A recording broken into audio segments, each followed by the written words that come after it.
Hello बच्चों, नमस्कार, good evening, क्या हाल चाल है? सॉरी, गुड आफ्टरनून, क्या हाल चाल है? कैसे हैं आप सभी? Good afternoon, good afternoon. कैसे हो? बढ़िया हो?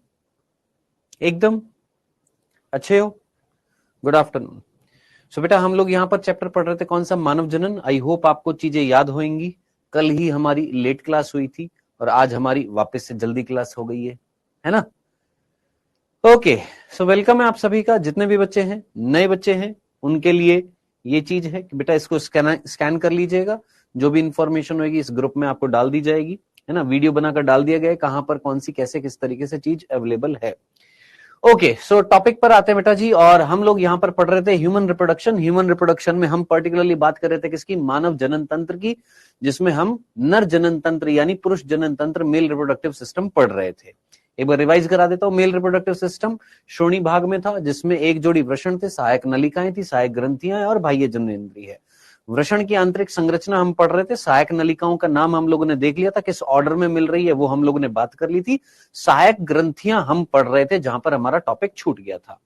ये इस तरीके से मेल रिप्रोडक्टिव सिस्टम था, जिसमें हम वृषण की आंतरिक संरचना हम लोगों ने देखी थी। इस तरीके से 3 स्तरों से आवृत था। Tunica vaginalis, tunica albuginea, tunica vasculosa. Albuginea जो थी अंदर से पट बना रही थी या सेप्टम बना रही थी, जिससे अंदर लगभग 250 कंपार्टमेंट पालिकाओं का निर्माण हो गया था, जिसको हमने वृषण पालिका बोला था। एक वृषण पालिका में लगभग 1 से 3 शुक्र जनक नलिकाएं थी। शुक्र जनक नलिकाएं आगे चलकर क्या बनाती है? वृषण जाल बनाती है। वृषण जाल से कुछ पतली पतली नलिकाएं निकलती हैं, जिनका नाम अपवाही नलिका या वासा इफ्रेंशिया या शुक्र वाहिकाएं होता है। ये शुक्र वाहिकाएं किसमें जाकर खुलती है? एक बड़ी सी नलिका में, जिसका नाम होता है अधिवृषण। अतिकुंडलित संरचना होती है। अधिवृषण के 3 भाग थे, कैपुट, कॉर्पस, कॉडा। कॉडा जो एपिडिडाइमिस जो होती है, अच्छा यहां पर क्या होता है? परिपक्वन होता है और संचारण होता है, या मैं बोलूं यहां पर परिपक्वन होता है और स्टोर किया जाता है, संचय किया जाता है। फिर ये अधिवृषण किसमें खुलता है? शुक्रवाहक में खुलता है। शुक्रवाहक जो होता है, ये हम लोगों ने स्ट्रक्चर देख ली थी। शुक्रवाहक जो होता है मूत्राशय के ऊपर एक लूप लेता है, एक फंदा लेता है ना? उसके ऊपर से इस तरीके से कवर्ड करते हुए नीचे आता है। शुक्राशय की ग्रंथि जो होती है उसकी नलिका के साथ मिलकर क्या बनाता है? स्खलन नलिका। और स्खलन नलिका किसमें आकर खुलती है? मूत्र मार्ग में। वो मूत्र मार्ग जिसके चारों तरफ पुरोस्त ग्रंथि होती है, उसको हमने बोला था पुरोस्त मूत्र मार्ग। फिर उसके नीचे होता है झिल्ली में मूत्र मार्ग, जिस पर होती है बल्बोयूरेथ्रल या काउपर ग्रंथि। फिर ये मूत्र मार्ग आगे चलकर किसमें खुलता है? शिशन मूत्र मार्ग में। क्यों? क्योंकि ये शिशन के अंतर्गत होता है, या शिशन में होता है ये मूत्र मार्ग। ये हम लोगों ने बात करी थी। हम लोगों ने स्टार्ट कर दिया था सहायक जनन ग्रंथि। सहायक जनन ग्रंथियों में बेटा हम लोगों ने सबसे पहली 3 ग्रंथियां थी, जिसमें हमने सेमिनल वेसाइकल पढ़ ली थी। हमने क्या पढ़ ली थी? सेमिनल वेसाइकल, शुक्राशय ग्रंथि पढ़ ली थी। यहां तक की बात आप सभी बच्चों ने पढ़ ली है क्या? यहां तक की बात सभी बच्चों ने पढ़ ली है? सर, पेरिकार्डियल कैविटी क्या होती है? हृदय जो होता है उसमें स्तरें होती हैं, जिसमें स्तर जो होती है पेरिकार्डियम, है ना? उसमें पेरिकार्डियम और फिर उसके बाद होती है पेरिकार्डियम भी फिर वापस से बटी होती है, ठीक है? एपिकार्डियम होती है। तो वहां पर एक गुहा मिलती है जिसको हम पेरिकार्डियल कैविटी बोलते हैं। पढ़ लिया था यहां तक की बात? सर, आपने डीपीपी गलत डाल दी है, कैसे बेटा? क्या हो गया अभिषेक? कहां कहीं कहीं किसी दूसरे चैप्टर में चली गई है क्या? एक बार मुझे बताइएगा, डीपीपी गलत डाल दी है, किसी दूसरे चैप्टर में चली गई है क्या? कौन से वाले में? पुष्पे पादुपा लैंगिक जनन में चली गई है? ठीक है, मैं उसको अभी सही करा देता हूं, ठीक है? उसको मैं जाते ही सही करा दूंगा। डालने वाले को पता नहीं लगा होगा कि चैप्टर जो है वो चेंज हो गया। ठीक है, ये एक ह्यूमन एरर है, मैं उसको सही करा दूंगा जाते ही, अभी क्लास खत्म होते ही सही करा दूंगा, ठीक है?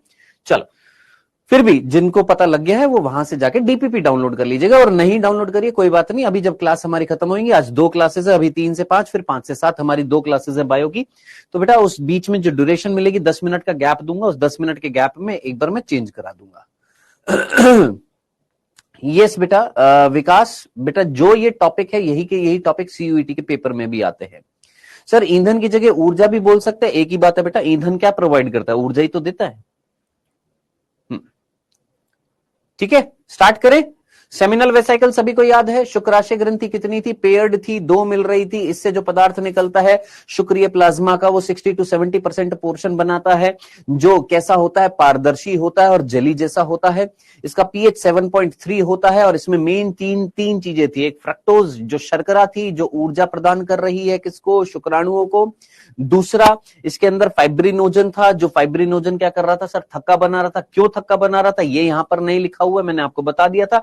वीर्य जब मादा की योनि में स्थानांतरित होता है सहवास या संभोग या सेक्सुअल इंटरकोर्स के दौरान, तो वो बाहर निकल सकता है अगर वो तरल होता। तो उस तरलता को खत्म करने के लिए हमने उस तरल को थोड़ा गाढ़ापन लेकर आए थे, थक्का बना दिया था वीर्य का। वो करा था किसने? फाइब्रिनोजन ने। फिर उसके बाद हमने बात करी थी प्रोस्टाग्लैंडिन। ये एक लिपिड हार्मोन था और इसका काम क्या था? गर्भाशय जो होती है उस गर्भाशय में कुंचन करना या प्रकुंचन करना, कॉन्ट्रैक्शन करना, जिससे वीर्य अपलिफ्ट होएगा और कहां जाएगा सर? फैलोपियन नलिका में जाएगा। यहां तक हम लोग पढ़ चुके थे क्या? सेमिनल वेसिकल, यहां तक की बात।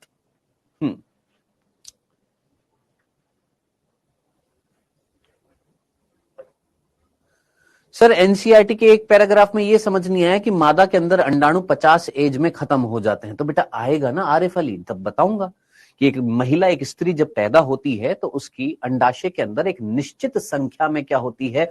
प्राथमिक अंडक पाए जाते हैं। और जैसे जैसे एज बढ़ती है तो कई डैमेज हो जाते हैं, जो बच जाते हैं वही आगे चलकर अंडाणु का निर्माण करते हैं। जब वो पूरे खत्म हो जाएंगे तो फिर अंडाणु नहीं बनेगा। तो आएगा तब वहां पर ये चीज क्लियर होगी।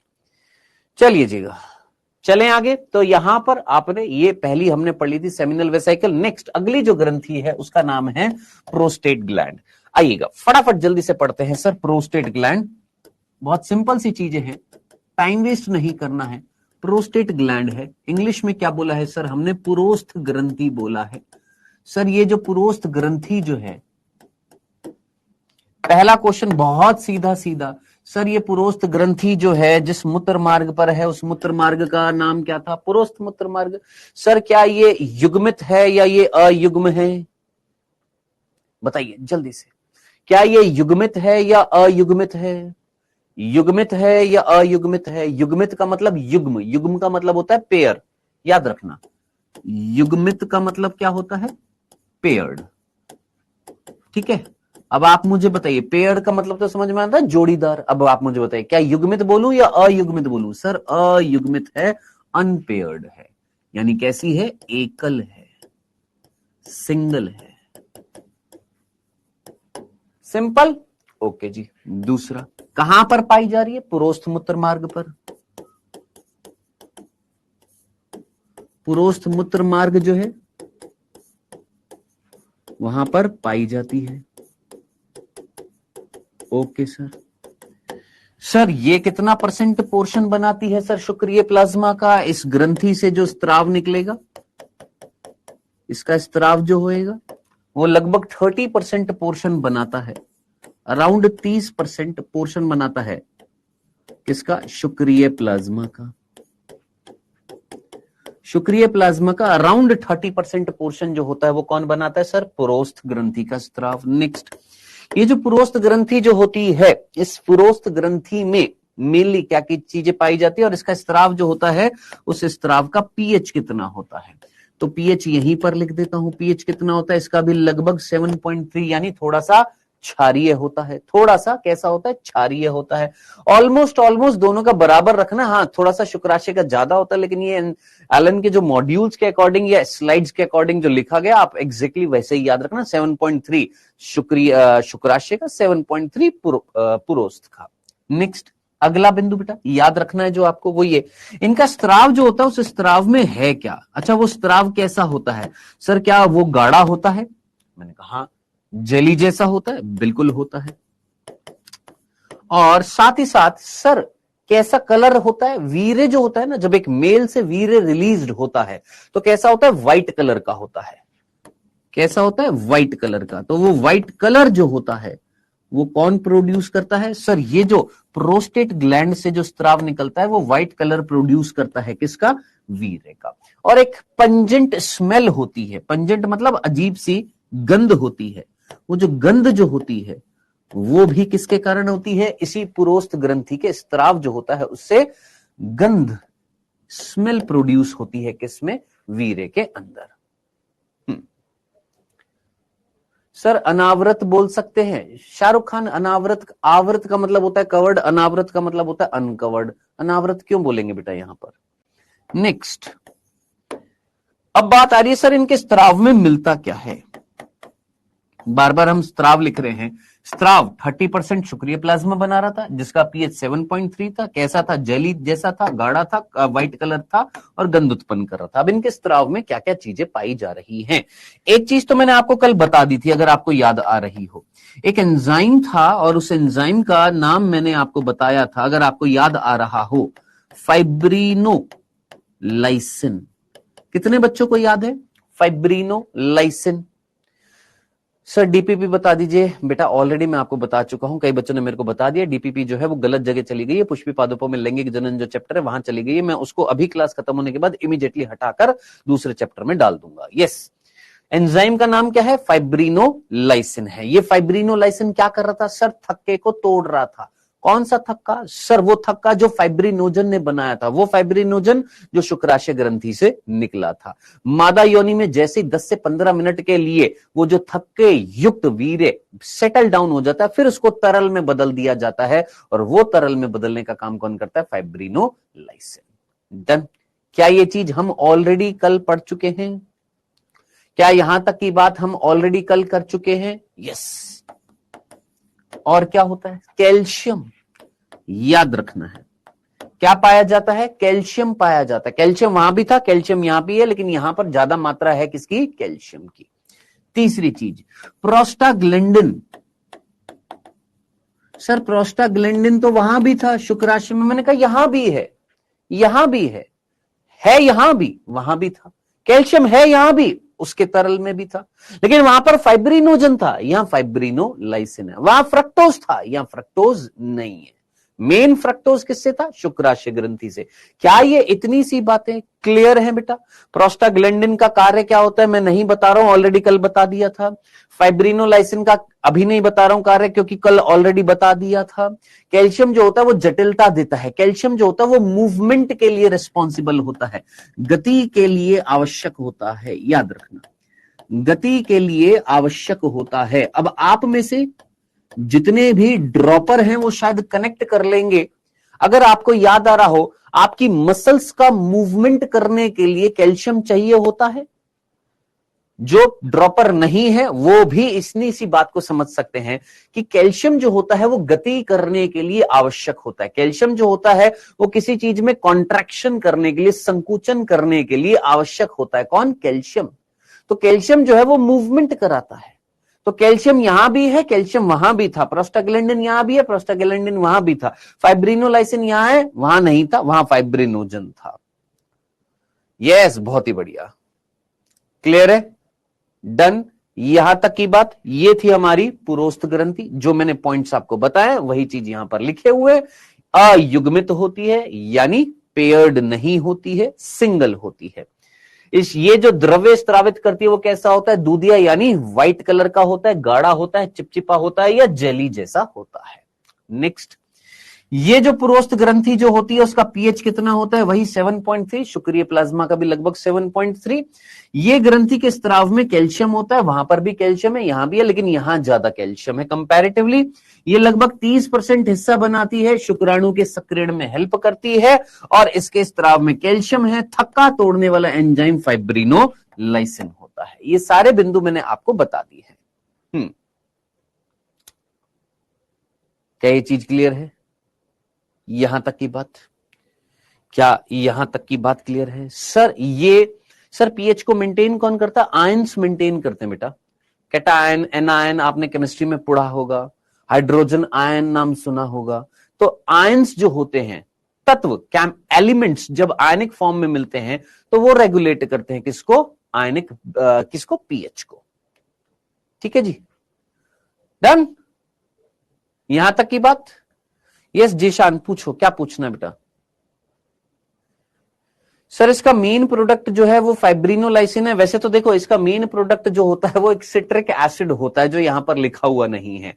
पोषणीय पदार्थ वो भी होता है, एक तरीके का पोषक पदार्थ होता है जो यहां पर नहीं लिखा हुआ। मेन कंपोनेंट जो होता है प्रोस्टेट ग्लैंड का वो एक एसिड होता है जिसका नाम होता है सिट्रिक एसिड, जो यहां पर स्लाइड में लिखा हुआ नहीं है अगर आप मेरे से पूछे, ठीक है। लेकिन इस स्लाइड के अकॉर्डिंग अगर आप पूछे तो अकॉर्डिंग टू एनसीईआरटी आप याद रखेंगे कैल्शियम, क्योंकि आपकी एनसीईआरटी में सिर्फ 3 वर्ड लिखे हुए इन 3 ग्रंथियों के कि ये 3 ग्रंथियां क्या करती हैं सर, ये एक तरल निकालती है जिसमें फ्रक्टोज है, कैल्शियम है और कुछ प्रकीर्णव है। प्रकीर्णव मींस एंजाइम है। कौन से एंजाइम नहीं लिखा हुआ, कैल्शियम और क्या लिखा हुआ है, फ्रक्टोज, ठीक है। होने को बहुत सारी चीजें होती है, बहुत सारी चीजें होती है, लेकिन हम जिस लेवल पर पढ़ाई कर रहे हैं उस लेवल के अनुसार इतना सफिशिएंट होएगा। सफिशिएंट क्या, एक्स्ट्रा ही है ये वाली चीज भी, ठीक है। तो अपने अगर आप ड्रॉपर है तो दिमाग को ब्लैंक आउट करके पढ़ें और सोचे कि क्या जरूरी है, ये चीजें जरूरी है, लिखने लायक है जो मैंने यहां पर लिख दी है। क्वेश्चन अगर पूछा जाएगा तो इससे बाहर कुछ नहीं पूछा जाएगा। सिंपल क्वेश्चन पूछा जाएगा, बहुत सीधा सीधा, बताओ प्रोस्टेट ग्लैंड कितनी है, एक है, सिंगल है, ऐसा क्वेश्चन आएगा। क्यों क्यों, क्योंकि हमारी एनसीईआरटी में मेंशन है, सिर्फ यही चीज मेंशन है, पुरोस्त ग्रंथि, बाकी तो कुछ लिखा है ना। बाकी चीजें तो हमने पढ़ी है कि कहां पर मिल रही है सर, पुरोस्त मूत्र मार्ग पर मिल रही है। इसका स्राव 30% पोर्शन बना रहा है, किसका, शुक्रिय प्लाज्मा का, जिसका पीएच 7.3, जिसमें जेली जैसा व्हाइट कलर का और उसमें एक अजीब सी गंध पैदा होती है। एंजाइम कौन सा है, फाइब्रिनोलाइसिन। ना वहां पर एंजाइम बता रखा है ना यहां एंजाइम बता रखा है हमारी एनसीईआरटी में। तो जो हम पढ़ रहे हैं अतिरिक्त ही पढ़ रहे हैं और वो चीजें पढ़ रहे हैं जो आपके टेस्ट में भी आएंगी, याद रखना। ये मत सोचना कि जो आप पढ़ा रहे हो कि सिर्फ आप एनसीईआरटी करते जा, क्योंकि जो टेस्ट होएगा ना उसमें मैं ये सारी चीजें दूंगा बेटा जो मैं पढ़ा रहा हूं। एनसीईआरटी तो होगी ही होगी, साथ ही साथ जो पढ़ा रहा हूं वो भी आएगा टेस्ट में। डन, चलें आगे। चलिए आगे बढ़ते हैं। नेक्स्ट अगली ग्रंथि जो आ रही है उसका नाम है काउपर ग्रंथि, जिसको हम बोलते हैं बल्बोयूरेथ्रल ग्रंथि। काउपर या बल्बोयूरेथ्रल ग्लैंड, ठीक है। इसको हिंदी में क्या बोलते हैं सर, काउपर बोलते हैं, और बल्बो को हम बोलते हैं कंद मूत्र पथ ग्रंथि। तो ये तो हो गए नाम हिंदी और इंग्लिश के। अब बात करते हैं सर कहां पर पाई जा रही है, क्या कार्य कर रही है, आइएगा समझते हैं। देखिए सबसे पहली बात, क्या ये पेयर्ड है, क्या ये पेयर्ड है, हाँ सर। 3 में से 2 पेयर्ड थी, एक अनपेयर्ड है। 3 में से 2 जो है वो 2-2 मिल रही हैं और एक जो है वो अकेली 1 मिल रही थी। तो ये भी कैसी होती है, युग्मित होती है, यानी पेयर्ड होती है।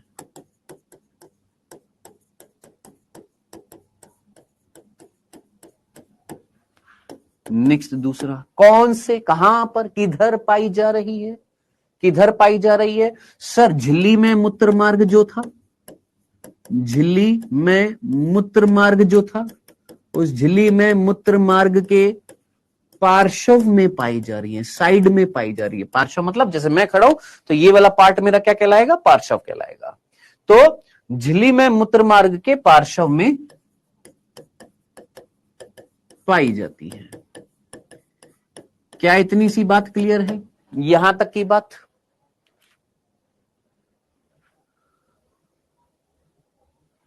सर कल आपने बोला था कि फाइब्रिनोजन वीर्य को गाढ़ा करने का काम करता है। हाँ जी बेटा, कल बोला था, और ये बोला था कि फाइब्रिनोलाइसिन उस गाढ़ेपन को खत्म करके वापस से तरलता पैदा करता है। क्लास फंस रही है, देखना क्लास चल रही है। बिल्कुल बोला था, ये सातिश यही बोला था बेटा, आज भी यही बोल रहा हूं।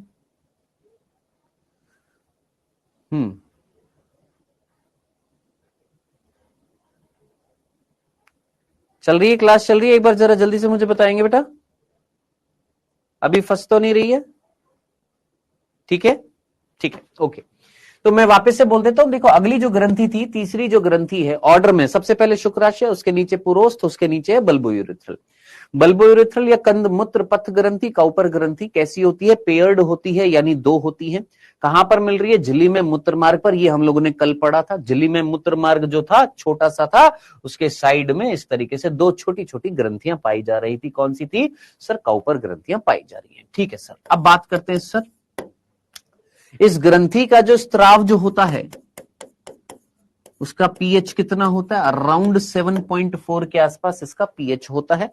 ठीक है, थोड़ा सा उन दोनों से ज्यादा क्षारीय है। इन दोनों से ज्यादा क्षारीय, जो पिछली दो ग्रंथियां गई हैं उनसे थोड़ा सा ज्यादा क्षारीय है, 0.1 ज्यादा क्षारीय है। ठीक है सर। अब सर ये जो स्त्राव जो है इसका कार्य क्या है? इसके कार्य की अगर मैं बात करूं, ये जो स्त्राव जो होएगा जो काउपर ग्रंथि से निकलेगा, इसका कार्य क्या है? तो इसके दो कार्य आपने याद रखने हैं। इसके दो फंक्शन आपको याद रखने हैं, 2 से 3 फंक्शन आपने याद रखने हैं। कितने फंक्शन? 2 से 3। एक बार देख ले दो, 7.2 है, 7.3 है, 7.2 दे रखा है। एक सेकेंड, इसको थोड़ा सही कर लेंगे, 7.4 करेंगे इसको बेटा।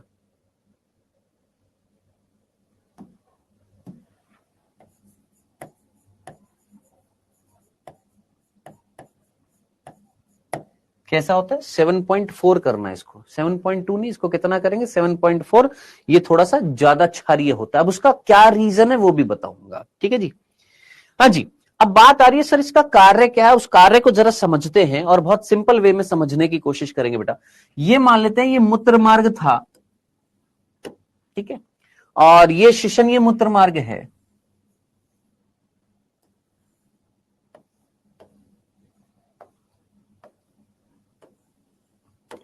कौन है? ये शिशनीय मूत्र मार्ग है, और यहां पर जो है ये काउपर ग्रंथि है। जस्ट मान लेते हैं, जस्ट इमेजिन, समझने के पर्पज से समझने की कोशिश करिएगा। क्या बोला मैंने? मैंने बोला ये मूत्र मार्ग कौन सा है सर? ये शिशन मूत्र मार्ग है। हाँ सर। उस शिशन मूत्र मार्ग का सर ये क्या होएगा? मैंने कहा ये छिद्र था, ये नाम याद आ रहा होगा आपको। इसने क्या बोला था? मूत्र मार्ग छिद्र बोला था। हाँ जी, ठीक है।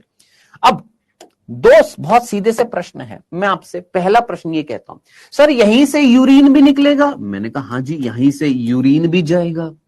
और अगर यूरिन यहां से जाएगा, आपने यूरिनेशन कर दिया है। मैंने कहा ठीक है, कर दिया।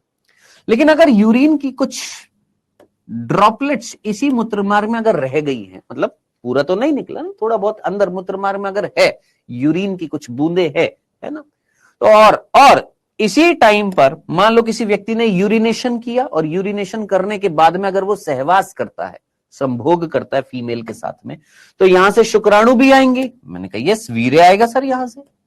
और वीर्य अगर यहां से आएगा तो यहां पर क्या मिलेगा? यूरिन की कुछ बूंदे मिलेंगी। तो यूरिन कैसा होता है? एसिडिक होता है, अम्लीय होता है। यूरिन कैसा होता है? अम्लीय होता है। और इस वीर्य के अंदर जो शुक्राणु हैं, उन शुक्राणुओं को यहां पर कैसा माध्यम मिलेगा? अम्लीय मिलेगा। तो शुक्राणु नष्ट हो जाएंगे, क्योंकि शुक्राणुओं को तो क्षारीय माध्यम चाहिए होता है। तो हिसाब से क्या करना चाहिए? हिसाब से क्या करना चाहिए सर? हिसाब से वीर्य आने से पहले, वीर्य आने से पहले, ये जो वीर्य आएगा आने से पहले, ये जो ग्रंथियां हैं, ये ग्रंथियां कौन? बल्बोयूरेथ्रल ग्रंथियां जो है एक स्त्राव निकाल देती हैं। और बल्बोयूरेथ्रल ग्रंथि का जो स्त्राव जो होता है, किसका? बल्बोयूरेथ्रल ग्रंथि का जो स्त्राव जो होता है, वो मूत्र मार्ग में अम्लीय वातावरण जो है, जो किसके कारण हुआ? मूत्र के कारण। किसके कारण बना? मूत्र के कारण। उस अम्लीय वातावरण को क्षारीय वातावरण में बदलती है।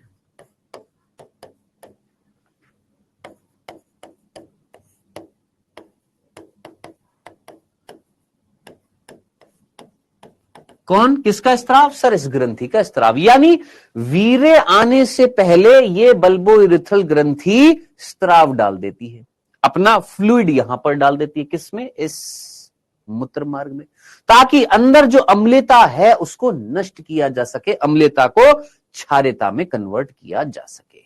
ठीक है। अब ऑब्वियस सी बात है, आप कह लेंगे सर कैसे पता चलेगा कि वीर्य आने वाला है? अरे लल्लू लाल, जैसे यूरिनेशन होएगा ये तो हमेशा रिलीज करती रहेंगी।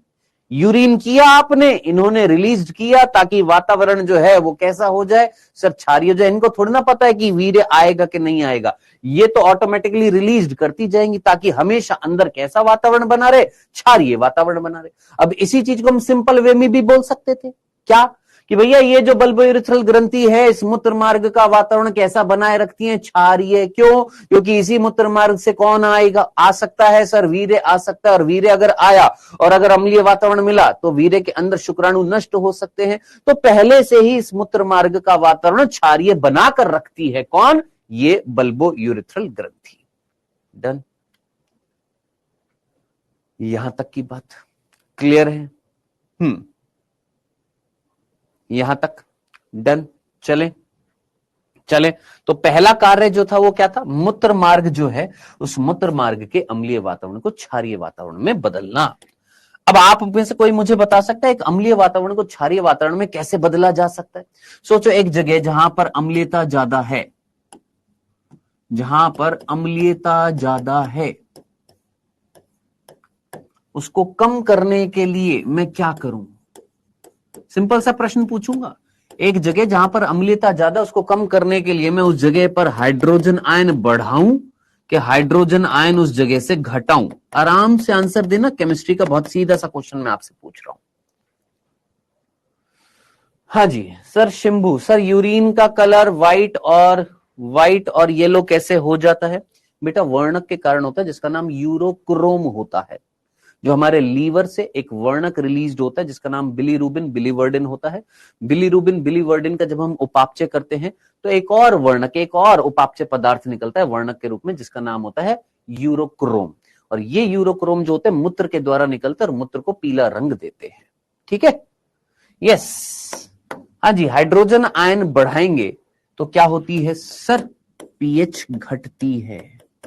और हाइड्रोजन आयन घटाते हैं तो पीएच बढ़ती है। अब आप मुझे बताइएगा, अम्लता ज्यादा है यानी पीएच मान लो 5 है और इस पीएच को मुझे कम करना है। अम्लता को, एक जगह पर अम्लता है यानी पीएच 5 है, मुझे कम करना है। यहां पर पीएच कितनी करनी है सर? 7 करनी है।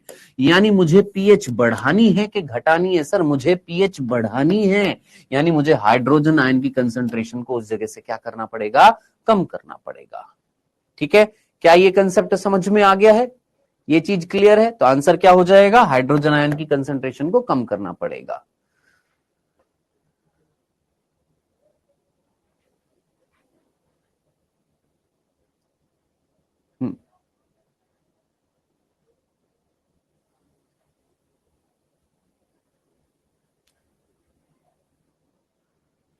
नितेश गुजर, मैं आपको पहले क्लियर कर चुका हूं बेटा, ये चीज आपके हिंदी मीडियम में एक मिस्टेक दे रखी है। बहुत साफ साफ शब्दों में मैंने आपको बोला था बेटा, एक है एक लिंगी और एक है द्विलिंगी। एक वर्ड है एक लिंगी, एक है द्विलिंगी। ठीक है, इसको हम क्या बोलते हैं? यूनिसेक्सुअल, इसको हम बोलते हैं बाई सेक्सुअल। हिंदी मीडियम के एनसीईआरटी में एनिमल किंगडम में मिस्टेक दे रखी है, वो भी बताऊंगा जब चैप्टर आएगा। अब ये वर्ड जो होते हैं बेसिकली ये वर्ड एनिमल्स के रिस्पेक्ट में लिए जाते हैं। प्लांट्स के रिस्पेक्ट में क्या वर्ड लिया जा सकता है? एक लिंगी तो लिया जाता ही है, द्विलिंगी भी लिया जाता है, लेकिन ज्यादा बेटर वर्ड जो प्लांट्स के रिस्पेक्ट में लिए जाते हैं वो क्या लिए जाते हैं? उभय लिंगाश्रयी।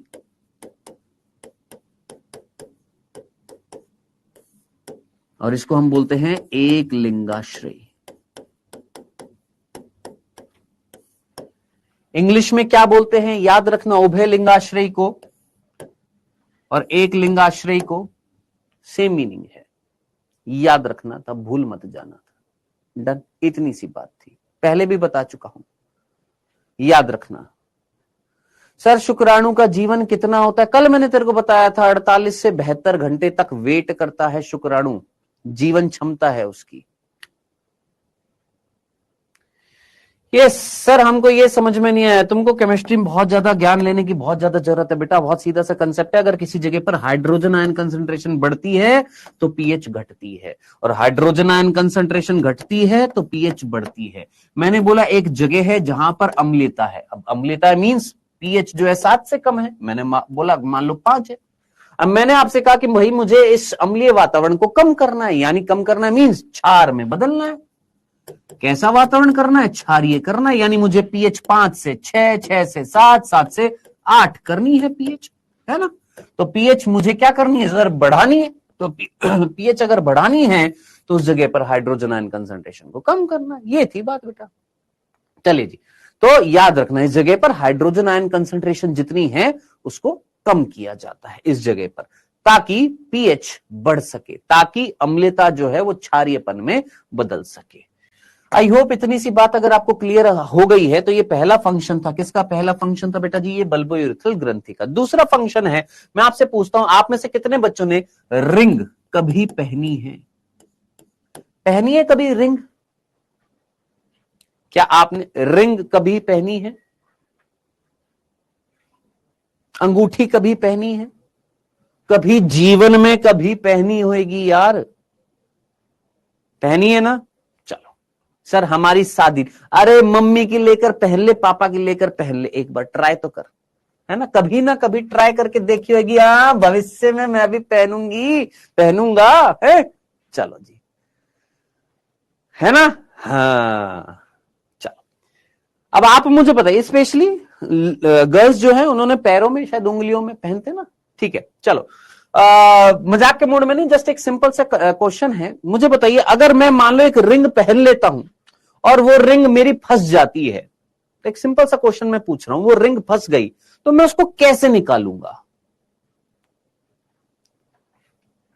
या ये देखो मैंने एक कड़ा पहन रखा है, अगर मुझे ये कड़ा निकालना है, जो अब तो निकल नहीं सकता क्योंकि बहुत पहले का पहना हुआ और हाथ बड़े हो गए मेरे, तो ये निकल नहीं रहा है, फिर भी क्या मैं इसको निकाल सकता हूं? हाँ सर, कैसे? सर उंगली काट के, कह रहा है उंगली काट के। अरे उंगली माल, हाँ जी, कैसे? कैसे सर? साबुन लगाकर, या सर पानी, या सर तेल, या सर क्रीम, है ना, ये सारी चीजें ना। हाँ जी, तो ये सारी चीजें अगर मैं यहां पर लगा रहा हूं या यहां लगा रहा हूं रिंग को निकालने के लिए, इस कड़े को निकालने के लिए, तो ये सारी चीजें जो है चिकनाहट दे रही है, चिकनाहट दे रही है, लिब्रिकेट कर रही है, स्नेहन कर रही है। तो ये वर्ड जो है स्नेहन, लिब्रिकेट, चिकनाहट, ये मीनिंग समझ में आता है सभी को? इतनी सी बात सभी को समझ में आती है? यहां तक की बात सभी को समझ में आती है? कोई कंफ्यूजन तो नहीं है? अब आप मुझे बताइएगा, मादा के अंदर योनि मार्ग जो है वो एक छिद्र है, मादा के अंदर योनि मार्ग जो है वो एक छिद्र है। अब सहवास के दौरान, सहवास के दौरान पुरुष का जो लिंग जो है, जिसको हमने शिशन बोला है, वो इंसर्ट होएगा, पुरुष का लिंग जो है वो इंसर्ट होएगा इसके अंदर। अब अगर इंसर्ट होएगा तो ये भी सॉलिड पार्ट है, ये भी सॉलिड पार्ट है, घर्षण से डैमेज हो सकता है, घर्षण होएगा, फ्रिक्शन होएगा दोनों के बीच में, तो डैमेज हो सकता है, खून निकल सकता है। तब आप मुझे बताइएगा, इस घर्षण को कम करने के लिए सहवास के दौरान शिशन को चिकनाहट दी जानी चाहिए या नहीं दी जानी चाहिए? लुब्रिकेट किया जाना चाहिए या नहीं किया जाना चाहिए? एक तरीके से कोई गीला पदार्थ, कोई तरल या कोई गीला पदार्थ ऐसा हो जो इस शिशन के चारों तरफ गीलापन ला दे, ताकि ये आसानी से इजीली इंसर्ट हो जाए फीमेल योनि में। तो वो करने का काम कौन करती है? याद रखना, भूल मत जाना, ये जो बल्बोयूरेथ्रल ग्रंथि होती है, ये शिशन को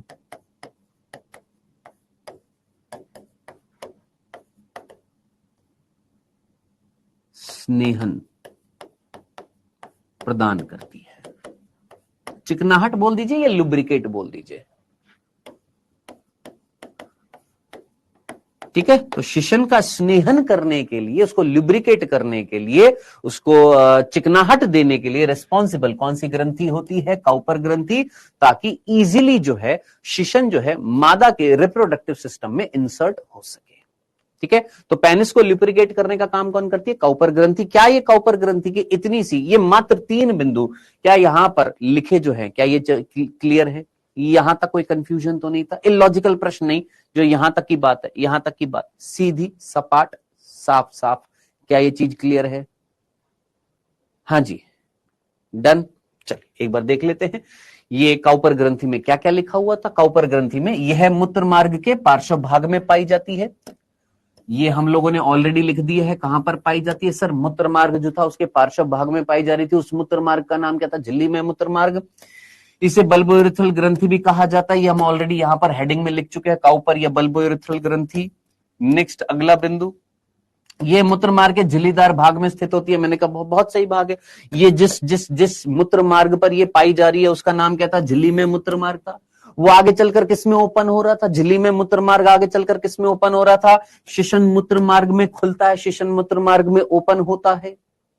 इस तरल का जो पदार्थ जो होता है वो भी पारदर्शी होता है, जेली जैसा तरल पदार्थ होता है। कैसा होता है? तरल पदार्थ होता है जिसका पीएच थोड़ा सा क्षारीय होता है। अब आप थोड़ा सा इमेजिन करिएगा, मैंने ज्यादा क्यों लिखा था, थोड़ा सा क्षारीयपन क्यों लेकर आया था? क्यों? क्योंकि ये क्या करती है सर? उस मूत्र मार्ग की अम्लता को नष्ट करता है। इसका स्त्राव जो होता है वो मूत्र मार्ग की अम्लता को नष्ट करता है और शुक्राणुओं के मार्ग के लिए उसे साफ कर देता है, ताकि साफ मतलब इन द सेंस कि शुक्राणु उस मार्ग से आएंगे तो अम्लता उनको ना मिले। Done done. और साथ ही साथ शिशन को क्या प्रदान करता है सर? चिकनाहट देता है, चिकनाई प्रदान करता है। किसको? लिंग को, यानी शिशन को। मानव लिंग कौन सा होता है? पुरुष का लिंग कौन होता है? शिशन होता है। तो उसको चिकनाहट प्रदान करता है कौन? ये काउपर ग्रंथि का स्त्राव। क्या ये आपको तीनों ग्रंथियां क्रिस्टल क्लियर हैं? आपने नोट्स में लिख लिया है जो जो मैंने आपको बताया है?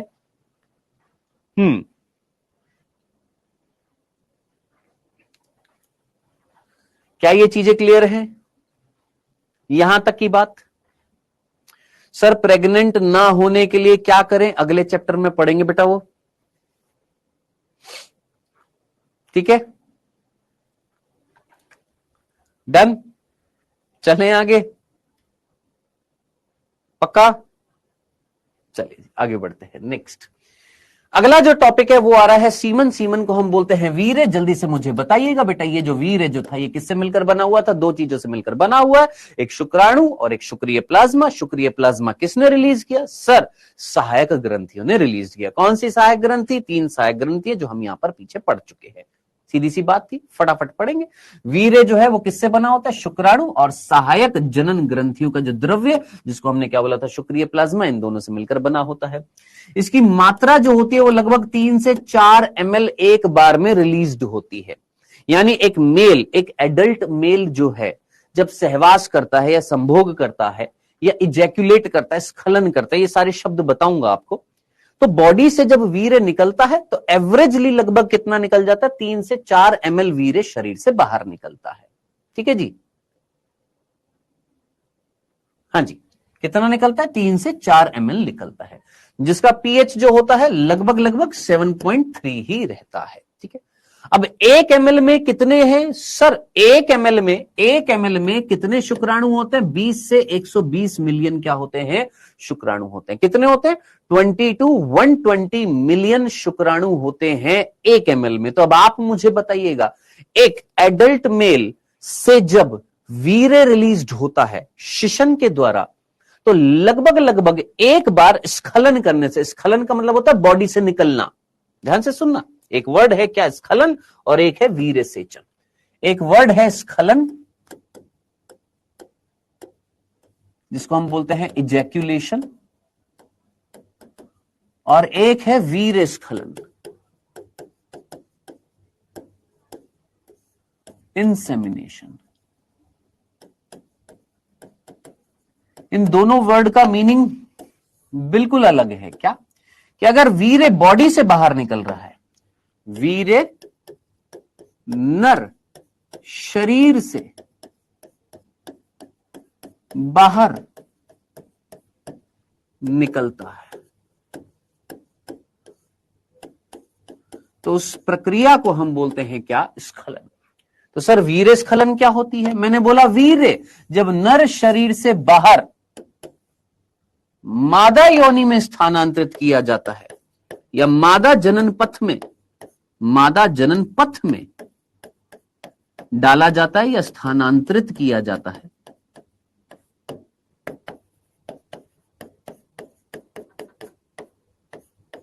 तो उसको हम बोलते हैं वीर्य सेचन। सॉरी, वीर्य स्खलन नहीं, क्या बोलते हैं? वीर्य सेचन।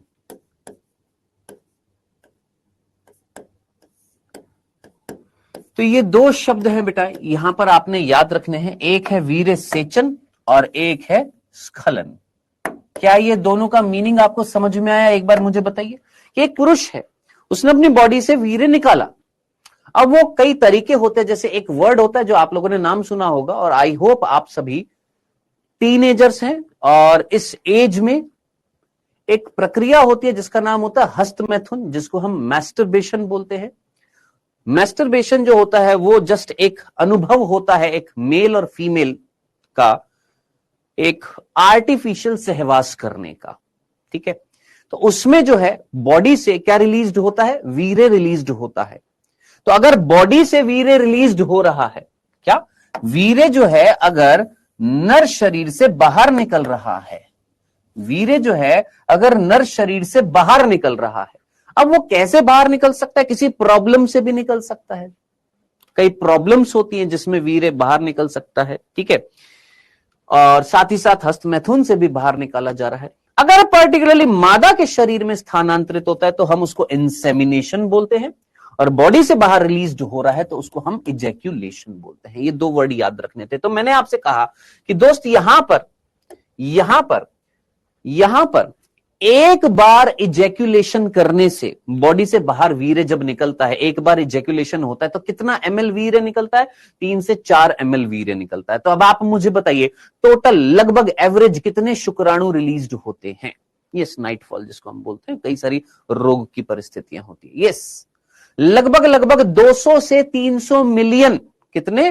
200 to 300 मिलियन स्पर्म जो होते हैं एक बार क्या करने से? स्खलन करने से, यानी बॉडी से बाहर निकालने पर वीर्य जो होता है उसमें टोटल कितने शुक्राणु निकलते हैं? सर 200 से 300 मिलियन यहां पर क्या निकलते हैं? शुक्राणु निकलते हैं। क्या ये तीन चीज समझ में आ गई है? क्या यहां तक की बात समझ में आ गई है? क्या यहां तक की बात क्लियर है? चले आगे। सर पीएच पर क्वेश्चन पूछा जा सकता है। बेटा पीएच पर डायरेक्टली ऐसे नहीं, हाँ पीएच का एक कंसेप्ट मैंने आपको बताया, ये हर जगह आपके केमिस्ट्री में भी बायो में भी यूटिलाइज होएगा, ये याद रखना, क्योंकि आगे चलकर आप एक टॉपिक पढ़ेंगे, कौन सा? रक्त संचरण तंत्र, या शरीर के अंदर, मानव के अंदर रक्त परिसंचरण। तो वहां पर वहां पर कार्बन डाइऑक्साइड का जब ट्रांसपोर्ट पढ़ेंगे ना, तब वहां पर बताऊंगा, पीएच का फंडा वहां पर भी आता है। यस, जल्दी से मुझे बताइएगा, क्या ये चीज समझ में आ गई है? एक बार स्खलन करने से, एक बार स्खलन करने से कितना निकल रहा है? सर 200 से 300 मिलियन क्या रिलीज होते हैं? सर शुक्राणु वीर्य इसके द्वारा बाहर निकलते हैं। क्या ये इतना सा बिंदु भी समझ में आ गया है? सर क्या ये वीर्य हमेशा निकलता रहता है लाइफ टाइम? यस, ये हमेशा बनता रहता है। अगर नॉर्मल है व्यक्ति, कोई कंडीशन, कोई रोग, कोई परिस्थिति ऐसी पैदा हो जाए जिसमें शरीर संक्रामित हो जाए, तो ऑब्वियस सी बात है वीर्य का निकलना कम हो जाएगा। ठीक है।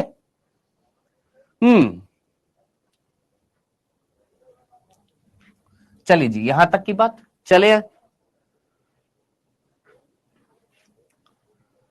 यस, आगे बढ़े।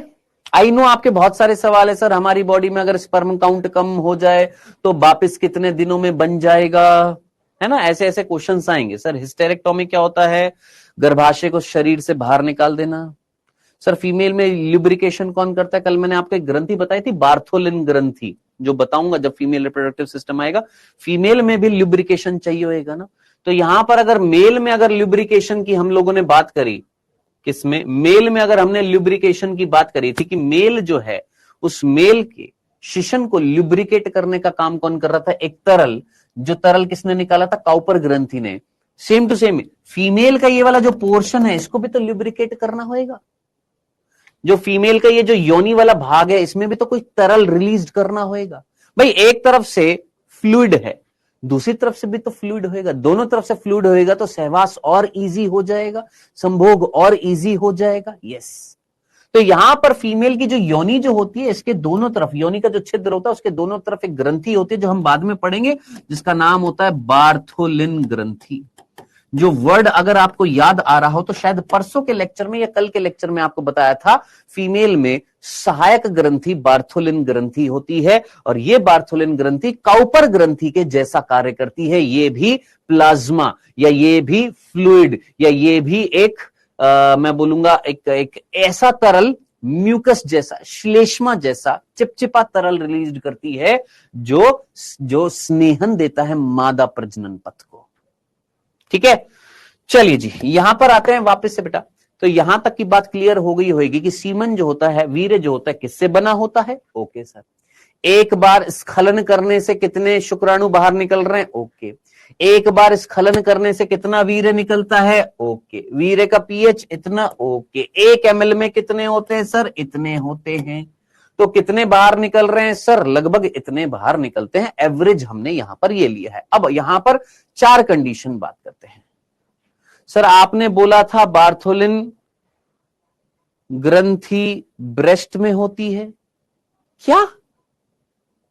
मैंने ऐसा बोला था कि बार्थोलिन ग्रंथि जो होती है स्तन ग्रंथियों के अंदर होती है, क्या मैंने ऐसा बोला था?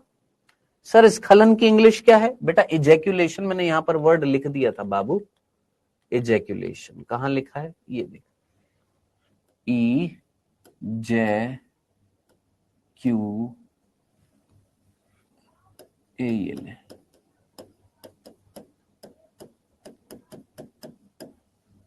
इजैक्यूलेशन। अब ठीक है, क्या मैंने ऐसा बोला था? मेमरी ग्लैंड जो होती है, स्तन ग्रंथि जो होती है, उसके अंदर बार्थोलिन ग्रंथि होती ऐसा बोला था मैंने? पता नहीं बेटा आप कौन से कान से सुनते हो।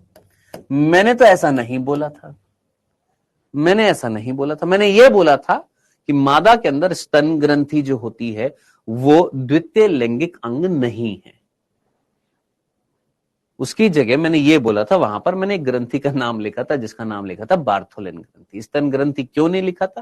क्योंकि स्तन ग्रंथि किसी युग्मक के स्थानांतरण में या युग्मक के संलयन में हेल्प नहीं कर रही थी।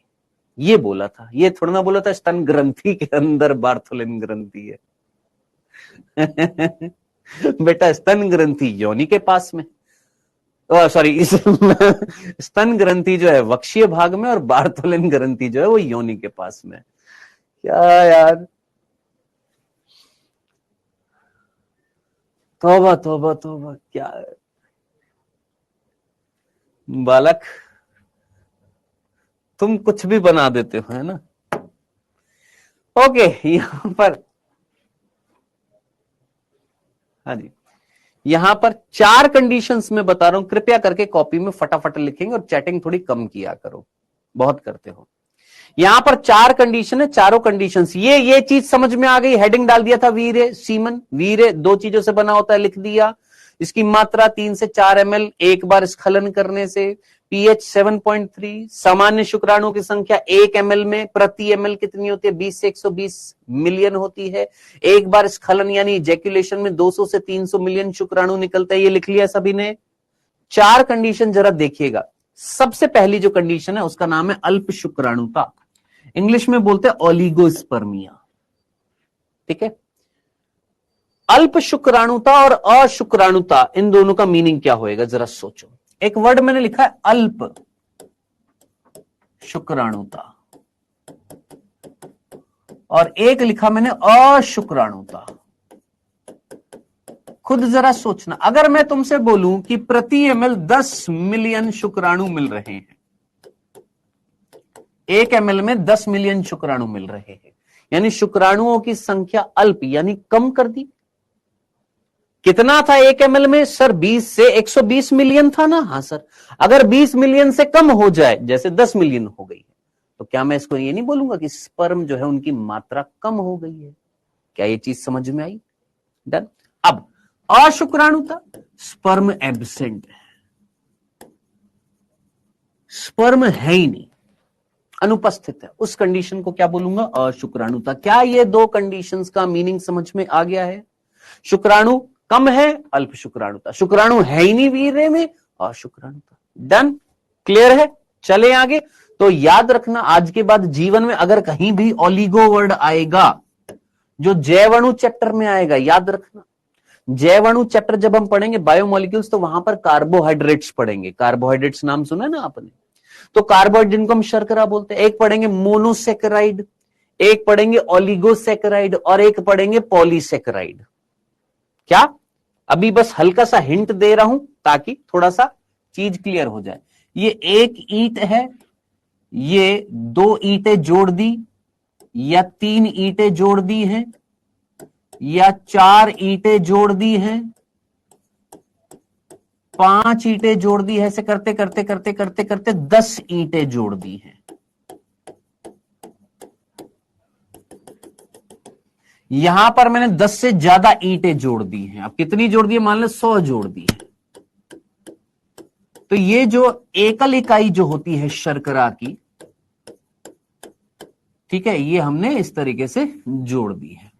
तो एकल इकाई जो होती है, सिंगल यूनिट जो होती है शर्करा की, उसको हम बोलते हैं मोनोसेकेराइड। क्या नाम देते हैं? मोनोसेकेराइड। ध्यान से सुन लो मेरे बात बेटा, बहुत बहुत चैटिंग करते हो तुम लोग, बात सुनते कम हो। ये क्या कहलाएगी? Monosaccharide, single unit. को अगर मैं 2 मोनोसेकेराइड को अगर जोड़ दूं, 2 मोनोसेकेराइड को जोड़ दूं तो क्या बनेगा? डाइसेकेराइड। 3 को जोड़ दूं ट्राइसेकेराइड, 4 को जोड़ दूं टेट्रासेकेराइड, 5 को जोड़ दूं पेंटासेकेराइड, ठीक है, और 10 को जोड़ दूं तो डेकासेकेराइड।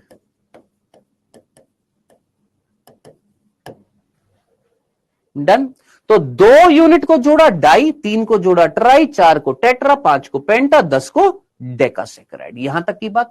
इन सभी को, ये जो सारी जो है शर्करा जो है, 2 यूनिट से लेकर 10 यूनिट तक की जोड़ने वाली जो शर्कराएं होती हैं, इनका नाम होता है ओलिगोसेकेराइड।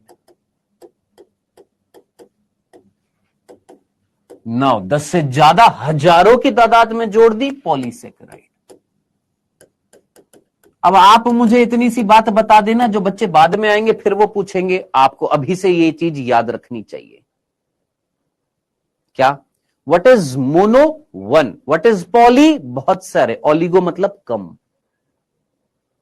समझना, बना सकते हो आप, नोट्स में बना सकते हो, कोई दिक्कत नहीं है। नहीं भी बनाओगे कोई बात नहीं, जैवणु चैप्टर में भी पढ़ाऊंगा, लेकिन कंसेप्ट तो याद रख सकता है ना, यही के यही। मोनो का मतलब 1, पॉली का मतलब बहुत सारे, और ओलिगो का मतलब क्या है? ना 1 ना बहुत सारे, इनके बीच में कम, ना ज्यादा ना एक, कम। डन। तो आई होप आपको ये वर्ड समझ में आया होगा, जो यहां पर ओलिगोस्पर्मिया लिखा हुआ था। ओलिगो का मतलब है जब स्पर्म काउंट जो है कम हो जाता है, अल्प शुक्राणुता हो जाती है, उसको हम बोलते हैं ओलिगोस्पर्मिया। अशुक्राणुता, जब शुक्राणु है ही नहीं, उसको हम बोलेंगे अशुक्राणु, जिसको हम एजोस्पर्मिया बोलते हैं, एजोस्पर्मिया। तीसरी कंडीशन है एस्थेनोस्पर्मिया और चौथी कंडीशन है टेरेटोस्पर्मिया। ये 4 कंडीशन है। आइए जरा 4 कंडीशन को देखते हैं, जिसमें से 2 कंडीशन मैं आपको ऑलरेडी बता चुका हूं। ओलिगोस्पर्मिया, जब शुक्राणुओं की संख्या जो है 20 मिलियन प्रति ml से कम हो जाएगी। एवरेज कितना था सर? 20 से 120 मिलियन प्रति ml। अगर 20 मिलियन प्रति ml से कम हो जाए, अब कम के लिए हम सिंबल क्या यूज में लेंगे बेटा? आपके सामने दिख रहा है आपको, ये वाला सिंबल यूज में लिया जाता है कि 20 मिलियन से कम हो गई है 1 ml में शुक्राणु की संख्या, तो ओलिगोस्पर्मिया। है ही नहीं, शुक्राणु एब्सेंट हो गए, अनुपस्थित हो गए हैं, एजोस्पर्मिया। डन? क्लियर है? पक्का? सर अगर स्पर्म कम हो जाता है तो उसे कैसे बढ़ाते हैं? बेटा अब उसके लिए रिस्पॉन्सिबल खान पान भी हो सकता है, उसके लिए रिस्पॉन्सिबल आपकी मेंटल स्ट्रेस भी हो सकता है। तो उसके लिए आपको डॉक्टर के पास जाना पड़ेगा। डॉक्टर जो होएगा वो आपसे जानकारी लेगा कि आप किसी स्ट्रेस में तो नहीं चल रहे हैं, आप कोई गलत दवाइयों का सेवन तो नहीं कर रहे हैं। वो सारी चीजें आपसे पूछेगा, पूछने के बाद आपको दवाई रिकमेंड करेगा। उन दवाइयों से उन दवाइयों का बेसिकली रोल क्या होता है, जो अभी हम पढ़ेंगे ना, शुक्र जनन प्रक्रिया जो पढ़ेंगे, उस शुक्र जनन प्रक्रिया को तेज बढ़ा देना ताकि शुक्राणु का निर्माण ज्यादा हो जाए। नेक्स्ट, अब ये मत कहना सर कौन सी दवाइयां, हमको बता दो। इधर आ जा। नेक्स्ट, ये दो कंडीशन है, इसको जरा ध्यान से सुन लेना। अगर मैं आपसे बोलूं शुक्राणु गति करते, आप बोलोगे हां सर। शुक्राणु का कोई निश्चित आकार भी होता है?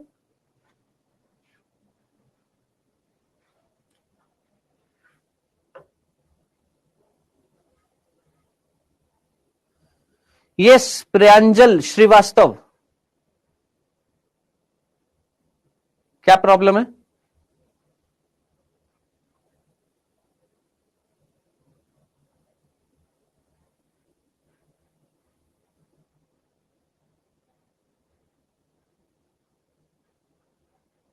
हाँ जी, यस, शुक्राणुओं का कोई निश्चित आकृति होती है। जो जानते हैं अच्छी बात है, जो नहीं जानते हैं, शुक्राणु की एक निश्चित आकृति होती है। कुछ इस प्रकार शुक्राणुओं की आकृति होती है।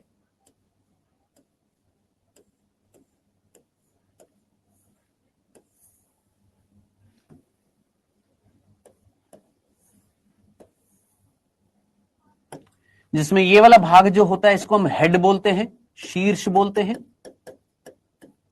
ये वाला भाग जो होता है इसको हम ग्रीवा बोलते हैं, नेक बोलते हैं। ये वाला भाग जो होता है इसको हम मध्य खंड कहते हैं, मिडिल पीस बोलते हैं। और ये जो भाग जो होता है इसको हम पूंछ कहते हैं।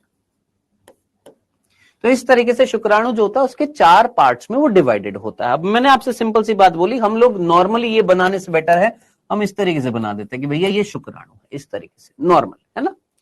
अब आप मुझे बताइएगा, आपके सामने इस तरीके से दिखाया जाए और आपके सामने इस तरीके से दिखाया जाए, इनमें से कौन सी एबनॉर्मल आकृति का शुक्राणु है, या इनमें से कौन सी एबनॉर्मल आकृति का शुक्राणु है? जरा आराम से देखना, कौन सी एबनॉर्मल आकृति है, फर्स्ट कि सेकंड कि थर्ड? इनमें से कौन सी एबनॉर्मल आकृति है? एबनॉर्मल आकृति, एबनॉर्मल आकृति। फर्स्ट तुमको एबनॉर्मल आकृति दिख रही है। इस आकृति को नॉर्मली हम शॉर्ट फॉर्म में इस तरीके से दिखा देते हैं बुक्स के अंदर। एग्जैक्ट आकृति इस तरीके से होती है। मैं बोल रहा हूं ये 3 कंडीशन में से कौन सी एबनॉर्मल है? ऑब्वियस सी बात है, यहां पर आपने 2 पूंछ निकाल दी, यहां पर आपने 2 हेड बना दिए, तो ये कैसी है सर? ये एबनॉर्मल शेप है। कैसी शेप है सर? एबनॉर्मल शेप के क्या है सर? शुक्राणु है। अगर शुक्राणुओं की शेप एबनॉर्मल हो जाए तो इस कंडीशन को बोला जाता है टेराटोस्पर्मिया। और शुक्राणुओं की गति अगर कम हो जाए तो इस चीज को हम बोलते हैं एस्थेनोस्पर्मिया। तो वीर्य में शुक्राणुओं की गतिशीलता कम हो जाए, जैसे हम मान लो एनर्जी ना मिले तो गति कम नहीं हो जाएगी। हाँ सर, इस कंडीशन को हम क्या बोलेंगे? एस्थेनोस्पर्मिया।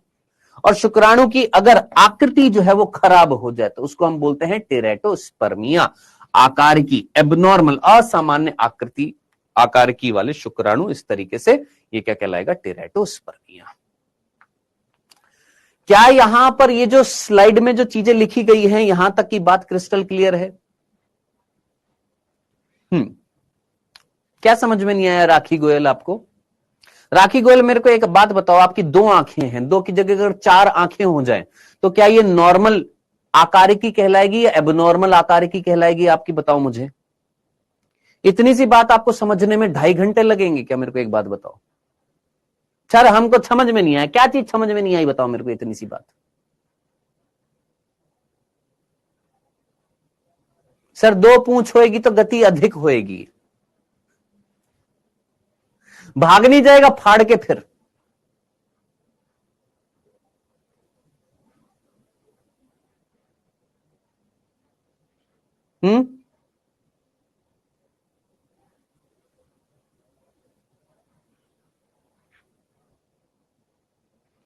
तो याद रखना, आकार की अगर असामान्य हो जाए या गतिशीलता कम हो जाए तो ये कंडीशन है। अब इस कंडीशन में क्या होगा बेटा? ऑब्वियस सी बात है, शुक्राणु जो है वो प्रॉपरली अंडाणु के साथ संलयन नहीं कर पाएगा, निषेचन नहीं हो पाएगा। क्या नहीं हो पाएगा? निषेचन नहीं हो पाएगा, संलयन नहीं हो पाएगा। अब आप जरा खुद सोचिए, एक शुक्राणु है जिसके पास 2 हेड हैं। कितने हेड है सर? 2 हेड हैं। अब एक के अंदर एक केंद्रक है 23 क्रोमोसोम वाला, इसमें भी 23 क्रोमोसोम। एक अंडाणु के साथ संलयन करेगा तो जरा इमेजिन कर, एक युग्मनज बनेगा जिसके अंदर कितने हो जाएंगे, 96 क्रोमोसोम नहीं हो जाएंगे? तो क्या ये एक नॉर्मल कंडीशन है कि एबनॉर्मल कंडीशन है? सर एबनॉर्मल कंडीशन है। तो ऐसे शुक्राणु जो होंगे वो क्या कहलाएंगे, एबनॉर्मल कहलाएंगे। आइए आगे बढ़ते हैं बेटा। यहां तक की बात है, सीमन के बारे में हमने कुछ चीजें लिखी थी यहां पर। आई होप यहां तक की बात समझ में आ गई होगी। बाकी इसके आगे का बिंदु मैं ऑलरेडी आपको बता चुका हूं। मानव पुरुष संभोग के दौरान लगभग 200 से 300 मिलियन शुक्राणु जो है उनका क्या करता है, स्खलन करता है। यानी एक बार स्खलन करने से, एक बार इजैकुलेशन करने से बॉडी से लगभग 200 से 300 मिलियन शुक्राणु रिलीज होते हैं। अब बहुत इंपॉर्टेंट बिंदु है, याद रखना। सर ये जो 200 से 300 मिलियन शुक्राणु निकल रहे हैं, इनमें से कितने नॉर्मल शेप के होने चाहिए और कितने तेज गतिशीलता वाले होने चाहिए? हाँ जी सोचिए, कितने नॉर्मल शेप के होने चाहिए और कितनी तेज गतिशीलता वाले होने चाहिए? एनसीईआरटी में लिखा हुआ है, याद रखना 60% 40%। 60% नॉर्मल शेप के होने चाहिए और 40% तेज गतिशीलता वाले होने चाहिए। ये चीज याद रखनी है। क्या 60% शुक्राणुओं का आकार और माप सामान्य होना चाहिए और 40% जो है वो तीव्र गतिशीलता दिखाने चाहिए। यहां से क्वेश्चन पूछा जाएगा, याद रखना इतना परसेंट है। 60% नॉर्मल शेप के, 40% तेज गतिशीलता वाले होने चाहिए इतने मिलियन शुक्राणुओं में से। अगर कम होएगा तो निषेचन की क्षमता ऑब्वियस सी बात है कंपैरेटिवली क्या हो जाएगी, कम हो जाएगी। यहां तक की बात थी, ये हम लोगों ने बात करी किसकी, सीमन की बात करी थी, वीर्य की बात करी थी। आगे बढ़ेंगे, यहां तक की बात लिख ली है, एक बार जरा जल्दी से लिख लीजिएगा। शॉर्ट फॉर्म में क्या लिखेंगे? सर आप यहां पर शॉर्ट फॉर्म में क्या लिखेंगे, मेरे को एक बात बताओ, शॉर्ट फॉर्म में क्या लिखेंगे, जल्दी से मुझे बताइएगा। यहां तक की जो बात हम लिख रहे थे, यहां तक हम लोग पढ़ रहे थे, इसको शॉर्ट फॉर्म में कितना लिखेंगे? अच्छा मैंने यहां पर पीछे लिख दिया था, सॉरी, इसी स्लाइड में मैंने यहां पर पीछे लिख दिया था। यहां पर 200 से 300 मिलियन शुक्राणु होने चाहिए और इन 200 से 300 मिलियन में से 60% यहीं पर लिख सकते हैं जो वहां पर लिखा हुआ था। 60% जो है वो कैसे होने चाहिए सर, नॉर्मल शेप, और 40% जो है वो कैसे होने चाहिए, तीव्र गतिशील, तेज गतिशीलता वाले होने चाहिए। ठीक है, तो शॉर्ट में, शॉर्ट सिंपल स्वीट लैंग्वेज में अपने साथ साथ लिखते जाइएगा। यस सर जी बता दो, क्या बता दूं रोहित कुमार, बोलो सर। इजैकुलेशन और इंसेमिनेशन में क्या डिफरेंस है? वही जो तेरे में सतीश, और जो दिमागधारी बच्चा है और जो तेरे अंदर जो दिमाग नहीं है, वही डिफरेंस है। घोंचू है बिल्कुल ही यार, बिल्कुल यार तुम। फिर कहते हो सर आप डांटते हो। अरे अभी तेरे को अभी अभी समझाया, स्खलन और वीर्य सेचन में क्या डिफरेंस है।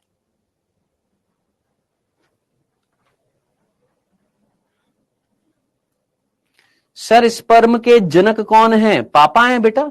स्पर्म कौन बना रहा है? पापा बना रहा है। ये पूछ स्पर्म की खोज किसने करी है? Anton von लिविनहॉक।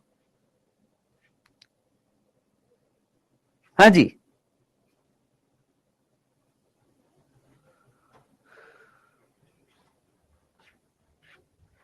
मैं अभी तेरे को 3 बार ये चीज कंसेप्ट बता दिया है। फिर सर इन दोनों में फर्क क्या है? ऐसे लल्लू बने रहोगे कि आगे थोड़ा सा मैच्योरिटी दिखाओगे यार, हैं? एक मेल, सपोज मैंने अपनी बॉडी से बाहर वीर्य निकाल दिया, ठीक है, वो कई सारे तरीके होते हैं रिलीज करने के। मान लो कोई रोग है, उसमें बाहर वीर्य निकल गया, या जानबूझकर निकाल दिया, जिसको हम हस्तमैथुन या मैस्टरबेशन बोलते हैं। आउटसाइड द बॉडी रिलीज होना, इजैकुलेशन। स्पेसिफिकली हमने मादा के शरीर में स्थानांतरित कर दिया, इंसेमिनेशन। फिर कंटिन्यूअसली मैसेज करते और किसी का मैसेज मैं देख नहीं पाता हूं, फिर कहते बता दो बता दो बता दो, फिर नाराज हो जाएंगे, हमको बताते नहीं है।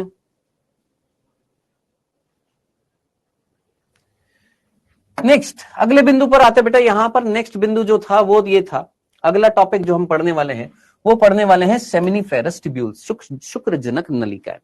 ये शुक्रजनक नलिका है, इसकी आंतरिक संरचना हम पढ़ने वाले हैं, जरा ध्यान से देखना।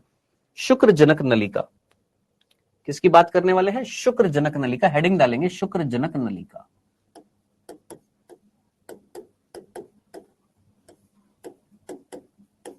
किसकी बात कर रहे हैं? शुक्रजनक नलिका। बेटा ये एक नलिका है,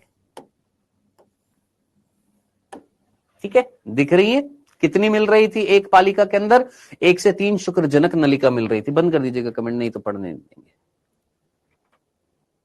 सर सीमन क्या होता है?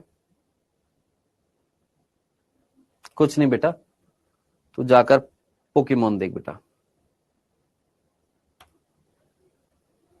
किसकी बात कर रहे हैं? शुक्रजनक नलिका की बात कर रहे हैं। शुक्रजनक नलिका कहां पर मिल रही थी सर? टेस्टिकुलर लोब्यूल्स में, वृषण पालिकाओं में पाई जा रही थी। कौन? शुक्रजनक नलिका। कितनी पाई जा रही थी सर? 1 से 3 पाई जा रही थी। मैंने कहा ठीक है, मैंने इनको बाहर निकाला। सर निकाल दिया। यहां से नलिका फेंक दी थी कि जो कल नलिका में बनाकर आया था?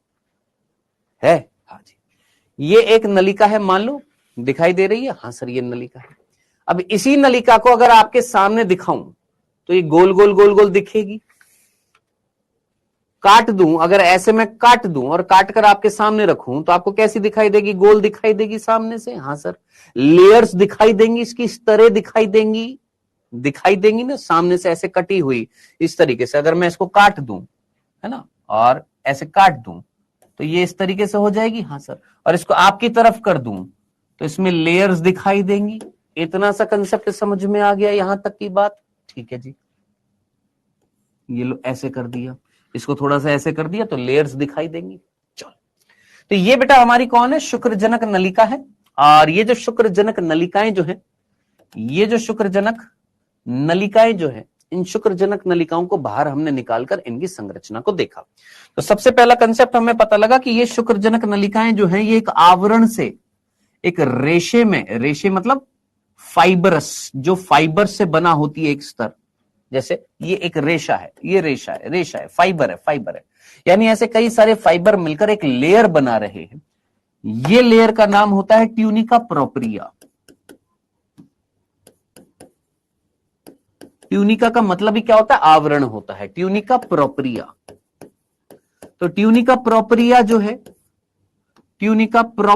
है वो एक रेशे में आवरण है, रेशे में स्तर होती है। किसके ऊपर होती है सर? शुक्रजनक नलिकाओं के ऊपर होती है। मैंने कहा ठीक है।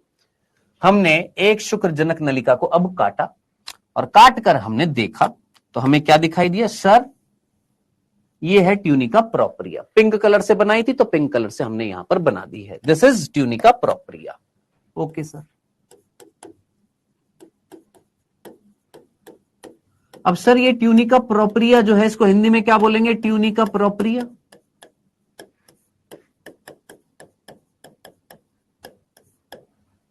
ये जो ट्यूनिका प्रोपरिया जो है, इसके अंदर कौन है? इसके अंदर कौन मिल रहा है? पहली बात सर, इसके अंदर जो अगली जो लेयर जो है, जो आपने येलो कलर से दिखाई है, ये येलो कलर से दिखाई थी। हाँ जी, ये जो स्तर जो है इसका नाम है जर्म उपकला। क्या नाम है इसका? जर्म उपकला। अब ये जर्म उपकला को, इतने से टुकड़े को हमने काटकर बाहर निकाला। ये जो जर्म उपकला है, इसके इतने से टुकड़े को हमने बाहर निकाला और बाहर निकालकर हमने क्या देखा सर? हमने पहले तो ये देखा कि ये इस तरीके से रेशे में स्तर थी, जो पिंक कलर से हमने दिखाई। ये कौन थी? हमारी ट्यूनिका प्रोपरिया थी। ठीक है sir, this is tunica propria. ये हमने फिर से दिखा दी यहां पर। अब इसके अंदर कौन थी सर? ये जर्म उपकला थी। कौन थी ये? जर्म उपकला। अब जर्म उपकला जो है, ये येलो कलर से जो हमने दिखाई है, ये जर्म उपकला जो होती है, ये बनी होती है कोशिकाओं से।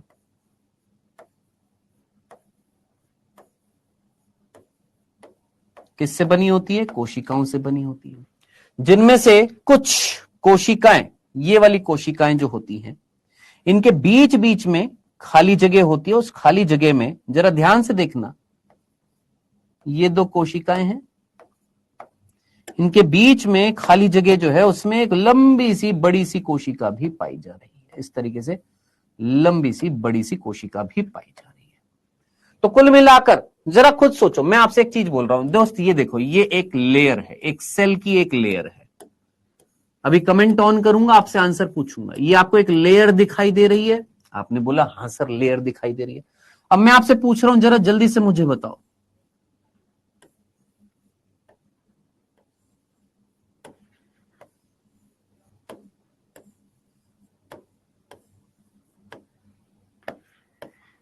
फर्स्ट और सेकंड कंडीशन में से कौन सी सिंगल लेयर है और कौन सी डबल लेयर है?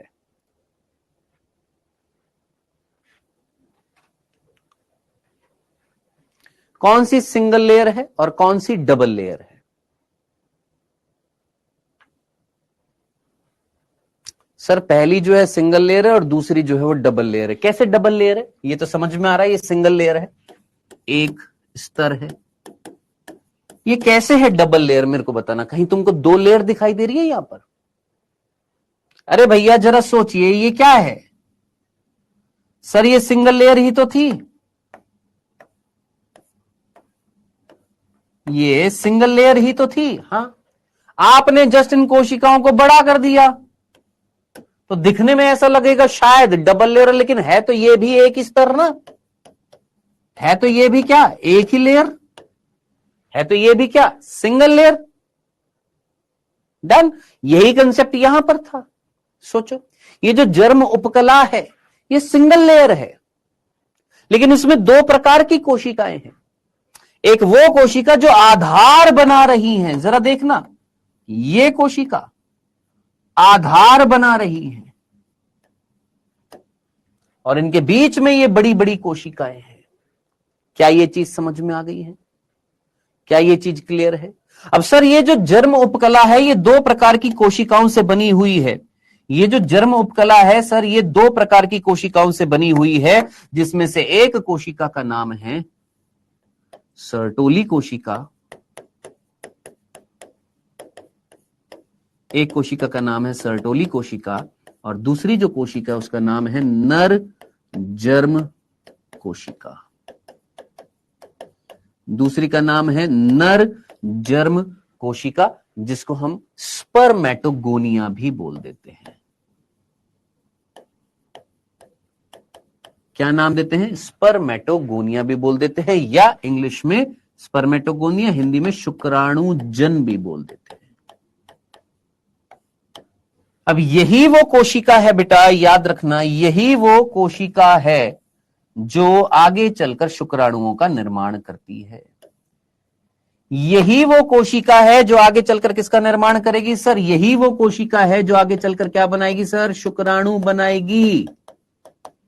तो सर फिर ये बड़ी बड़ी कोशिका क्या करेंगी? शुक्राणु जब बन जाता है तो वो शुक्राणु इन सर्टोली कोशिकाओं के अंदर घुस जाता है और पोषण प्राप्त करता है।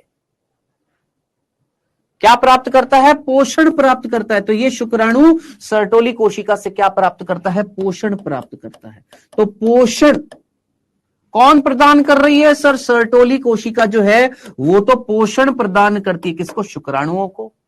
और नर जर्म कोशिका या स्पर्मेटोगोनिया या शुक्राणु जन कोशिका जो होती है ये आगे चलकर क्या बनाती है सर? शुक्राणु बनाती है। ये दोनों कोशिकाएं जो हैं ये जर्म उपकला में पाई जाती हैं, जिसको हम इंग्लिश में जर्मिनल एपिथेलियम कहते हैं।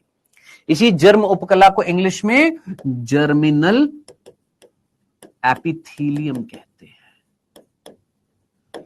क्या ये बात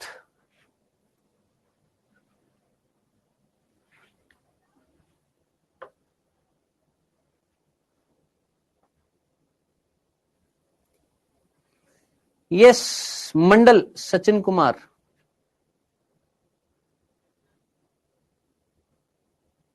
के यहां तक की बात क्लियर है? जल्दी से मुझे बता दीजिएगा, ये जो शुक्राणु जन कोशिका जो होंगी, जब ये शुक्राणु बना रही होंगी तो क्या अर्धसूत्री विभाजन हुआ होगा? कहीं ना कहीं शुक्राणु बनते हुए अर्धसूत्री विभाजन होगा, क्योंकि शुक्राणु कौन है? युग्मक है। तो शुक्राणु का निर्माण करने के लिए यहां पर क्या हुआ होगा सर? अर्धसूत्री विभाजन हुआ होगा। क्या इतनी सी बात समझ में आ गई है? यहां तक की बात क्लियर है? यहां तक जरा जल्दी से मुझे बताएंगे फटाफट। यहां तक किसी को कोई कंफ्यूजन? डन। अब इधर देखिएगा। नेक्स्ट सर, आपने यहां पर ये दो शुक्रजनक नलिका बनाई। मैंने कहा अब सर ये जो दो शुक्रजनक नलिकाएं हैं इनके बीच में जो खाली जगह है, सर ये जो दो शुक्रजनक नलिकाएं हैं इनके बीच में जो खाली जगह है, मान लो एक शुक्रजनक नलिका ये है और एक शुक्रजनक नलिका ये थी, मैंने कहा जी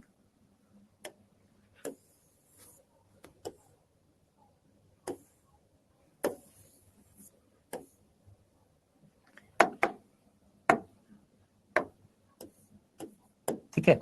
ये दो शुक्रजनक नलिकाओं के बीच में जो ये खाली जगह है, ये वाली, ये खाली जगह का नाम क्या होता है? तो बेटा ये जो खाली जगह जो होती है, इस खाली जगह को हम बोलते हैं अंतराली अवकाश।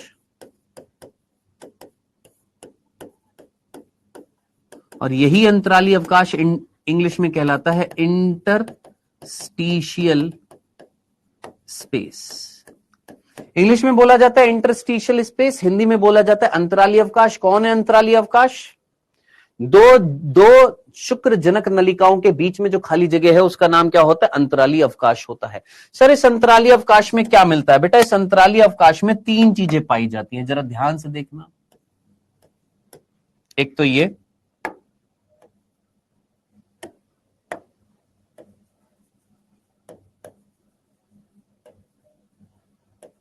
एक ये कुछ कोशिकाएं पाई जा रही और ये कुछ और कोशिकाएं पाई जा रही हैं। तीन चीजें यहां पर पाई जा रही हैं, किसमें? इस अंतराली अवकाश में। ठीक है, अंतराली अवकाश समझ में आ गया? क्या क्या है अंतराली अवकाश? शुक्रजनक नलिकाओं के बीच में जो खाली जगह है इसको हम क्या बोलते हैं? अंतराली अवकाश। इस अंतराली अवकाश में तीन चीजें पाई जा रही हैं। पहला है रक्त वाहिकाएं। देखिए रक्त वाहिकाएं जो होंगी, ब्लड वेसल्स जो होंगी, वो तो हमारे पूरी बॉडी में हर जगह होंगी, क्योंकि हर एक कोशिका को जिंदा रहने के लिए श्वसन करना पड़ेगा, जिसके लिए ऑक्सीजन चाहिए, पोषक पदार्थ चाहिए। तो वो कौन लेकर आती है? रक्त वाहिकाएं लेकर आती है। तो एक तो हो गई रक्त वाहिकाएं जो यहां पर पाई जाएंगी। दूसरा क्या पाया जा रहा है? सर यहां पर दूसरी जो चीज पाई जा रही है वो एक विशेष प्रकार की कोशिका है जिसका नाम है लेडिग कोशिका,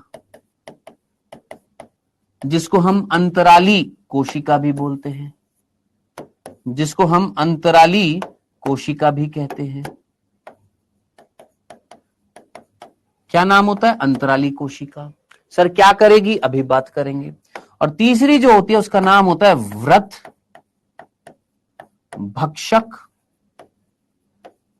कोशिका। इंग्लिश में बोला जाता है मैक्रोफेज। इंग्लिश में बोला जाता है मैक्रोफेज, हिंदी में बोला जाता है व्रत भक्षक कोशिका या व्रत भक्षाणु भी बोल दिया जाता है। तो कुल मिलाकर यहां पर तीन चीजें पाई जा रही है। अब इसका फंक्शन हमें देखने की जरूरत नहीं है, आप अच्छे तरीके से जानते हैं रक्त वाहिकाएं क्या कर रही होंगी। रक्त वाहिकाओं के अंदर क्या आ रहा है? रक्त आ रहा है। धमनियां क्या लेकर आ रही है? ऑक्सीजन लेकर आ रही है और पोषक पदार्थ लेकर आ रही है जो यहाँ की कोशिकाओं को चाहिए, इन सेल्स को चाहिए। तो इसके फंक्शन की तो हमें नीड नहीं है, हम जानते हैं। और नहीं भी जानते तो आगे चलकर जानेंगे, जब हम ब्लड सर्कुलेटरी सिस्टम पढ़ेंगे वहां पर भी पता लग जाएगा। लेकिन इतना तो कॉमन सेंस लगा सकते हैं कि हमारा ब्लड जो होता है धमनियों के अंदर, वो ऑक्सीजन और पोषक पदार्थ लेकर जाता है। किसको देता है? सेल्स को देता है। अब बात आ रही है सर लेडिग कोशिका क्या कार्य करेंगी और ये जो व्रत भक्षक कोशिका है ये क्या कार्य करेगी? इन दोनों का कार्य क्या होता है? तो एक बार इनको देख लेते हैं। बेटा पहले इसका कार्य देख लेते हैं, व्रत भक्षक कोशिका मैक्रोफेज का कार्य क्या होता है। याद रखना हमारी बॉडी में एंटीजेंस जाते हैं, हमारी बॉडी में एंटीजेंस जाते हैं, प्रतिजन जाते हैं या सूक्ष्म जीव जाते हैं। हाँ जा रहे हैं, हाँ जी, अभी भी जा रहे हैं, हाँ जी। और हमें इन्फेक्ट कर सकते हैं, हाँ जी। और अगर हमें इन्फेक्ट करेंगे तो रोग होंगे, हाँ। तब आप मुझे बताइए, हमारा शरीर कहेगा कि आ जाओ हमको रोग करो? नहीं, हमारा शरीर लड़ता है ना। तो जो भी रोगाणु आता है उसको खत्म करने का काम, उसको मारने का काम कौन करता है? हमारा प्रतिरक्षा तंत्र, हमारा इम्यून सिस्टम करता है। हाँ जी, इतनी सी बात समझ में आ रही है? क्या बोला कि जो भी रोग उत्पन्न करने वाले रोगाणु हमारे शरीर में जा रहे हैं, जो रोग उत्पन्न कर सकते हैं, उनको मारने का काम कौन करता है? हमारा प्रतिरक्षा तंत्र, हमारा इम्यून सिस्टम।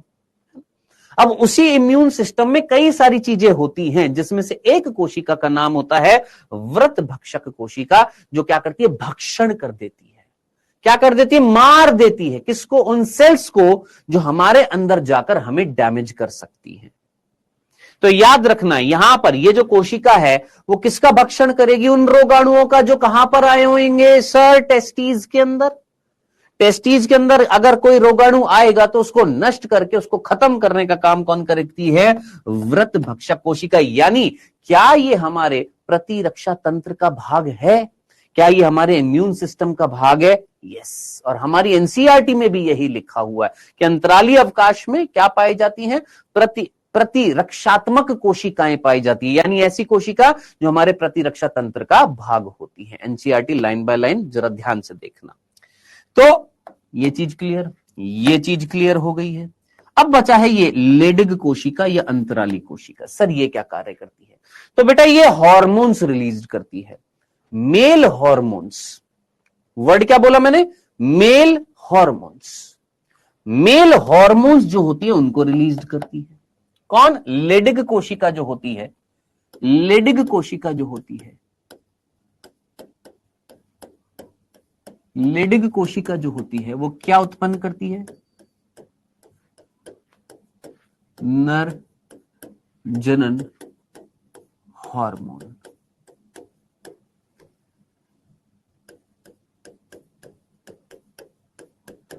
अब ये जो नर जनन हार्मोन जो होते हैं इनको हम हिंदी में बोलते हैं पुंजन हार्मोन, इंग्लिश में बोलते हैं एंड्रोजन। हिंदी में बोलते हैं पुंजन हार्मोन, इंग्लिश में बोलते हैं एंड्रोजन। ठीक है। अब ये जो है, क्या ये एक हार्मोन है? नहीं, ये हार्मोन नहीं है। तो फिर क्या है सर? हार्मोन्स के ग्रुप का नाम है। जैसे एक ग्रुप होता है, उस ग्रुप को हम नाम दे देते हैं, है ना। जैसे एलन एक ग्रुप का नाम है जिसमें कई सारे लोग काम कर रहे हैं, बच्चे भी पढ़ रहे हैं, टीचर भी पढ़ा रहे हैं। तो पुंजन जो है वो एक हार्मोन का समूह है जिसमें अलग अलग हार्मोन्स होते हैं, जैसे टेस्टोस्टेरोन, जैसे DHEA डाई हाइड्रोक्सी एपी एंडोस्टेरोन। ऐसे और भी होते हैं, ऐसे और भी होते हैं। अब बात आ रही है जो पुंजन हार्मोन, LHFSH नहीं बेटा, LHFSH नहीं बोलेंगे यहां पर। LHFSH फीमेल्स में भी होते हैं, ठीक है। LHFSH मेल्स में भी होते हैं, फीमेल्स में भी होते हैं। बात आ रही है सर ये जो पुंजन हार्मोन जो है, जो मेल प्रजनन या मेल जनन हार्मोन होते हैं, इन मेल जनन हार्मोन एंड्रोजन में मेन एंड्रोजन जो होता है वो कौन होता है? तो मेन जो होता है वो कौन होता है? टेस्टोस्टेरोन होता है। याद रखना, मुख्य हार्मोन जो होता है वो कौन होता है? टेस्टोस्टेरोन होता है। यही टेस्टोस्टेरोन के भी कई सारे फंक्शन होते हैं, जैसे ये एक नर के अंदर शुक्र जनन प्रक्रिया जो होती है, शुक्र जनन प्रक्रिया जो होती है, यानी शुक्र जनन कौन होती है? शुक्राणु निर्माण प्रक्रिया जो होती है, और शुक्र जनन प्रक्रिया को स्टार्ट कराता है, प्रारंभ कराता है। द्वितीय लैंगिक लक्षण जो होते हैं उनके लिए रिस्पॉन्सिबल होता है। द्वितीय लैंगिक लक्षण जो होते हैं उनके लिए रिस्पॉन्सिबल होता है, जैसे आवाज का भारी हो जाना, दाढ़ी मूछों का आना, प्यूबिक हेयर्स का आना। प्यूबिक हेयर्स कौन से होते हैं? श्रोणी भाग जो था, जहां पर हम नर के अंदर जो प्रजनन तंत्र पाया जा रहा था, वहां पर रोम हेयर्स पाया जाना, उन हेयर को हम क्या बोलते हैं? प्यूबिक हेयर बोलते हैं। तो उनको उत्पन्न करना। तो ये सारे लक्षण जो होते हैं क्या कहलाते हैं? द्वितीय लैंगिक। मसल्स को बढ़ाना, ठीक है। मेल्स के अंदर मसल्स कंपैरेटिवली फीमेल से ज्यादा होती है, मतलब मसल्स की नंबर नहीं, मसल का साइज जो होता है ज्यादा होता है। ये कराने का काम कौन करता है? टेस्टोस्टेरोन करता है। तो कुल मिलाकर मेन जो पुंजन हार्मोन है वो है टेस्टोस्टेरोन, जिसके कई सारे कार्य होते हैं, जिसमें से एक है शुक्र जनन, यानी शुक्राणु निर्माण प्रक्रिया को स्टार्ट कराना, द्वितीय लैंगिक लक्षण उत्पन्न कराना। उसी तरीके से जैसे DHEA हो जाता है, ये DHEA जो होता है ये रेगुलेट करता है कि किस पैटर्न में, किस तरीके से आपके दाढ़ी आएगी। आपने देखा होगा कई लोग होते हैं उनके दाढ़ी जो होती है अलग अलग तरीके से आती है, किसी के पूरा यहां तक भरी होती है, किसी के यहां तक होती है, कैसे होती है। तो ये सारी चीजें जो होती है, हेयर्स का पैटर्न जो होता है कि किस तरीके से हेयर्स बॉडी पर लगे होते हैं, वो कौन रेगुलेट करता है? DHEA रेगुलेट करता है। तो कहने वाली बात जो थी वो ये थी कि लेडिग कोशिकाएं जो होती हैं वो नर जनन हार्मोन उत्पन्न करती है। कौन से? पुंजन। और मेन पुंजन हार्मोन जो रिलीज होता है वो कौन सा होता है? वृषण से। याद रखना, वृषण से। वृषण से। ये कहां से रिलीज होता है सर? वृषण से रिलीज होता है। और ये वाला हार्मोन जो होता है ये कहां से रिलीज होता है? याद रखना, एक ग्रंथि जिसका नाम होता है एड्रीनल ग्रंथि। ये भी एक पुंजन हार्मोन है। कौन? ये भी कौन है? पुंजन हार्मोन है। ये भी पुंजन हार्मोन है, ये भी पुंजन हार्मोन है। लेकिन वृषण से जो निकल रहा है पुंजन, उसका नाम है टेस्टोस्टेरोन। और हमारे अंदर एड्रीनल ग्लैंड होती है, किडनी के ऊपर पाई जाती है, उससे जो पुंजन हार्मोन निकलता है वो कौन सा होता है? DHEA।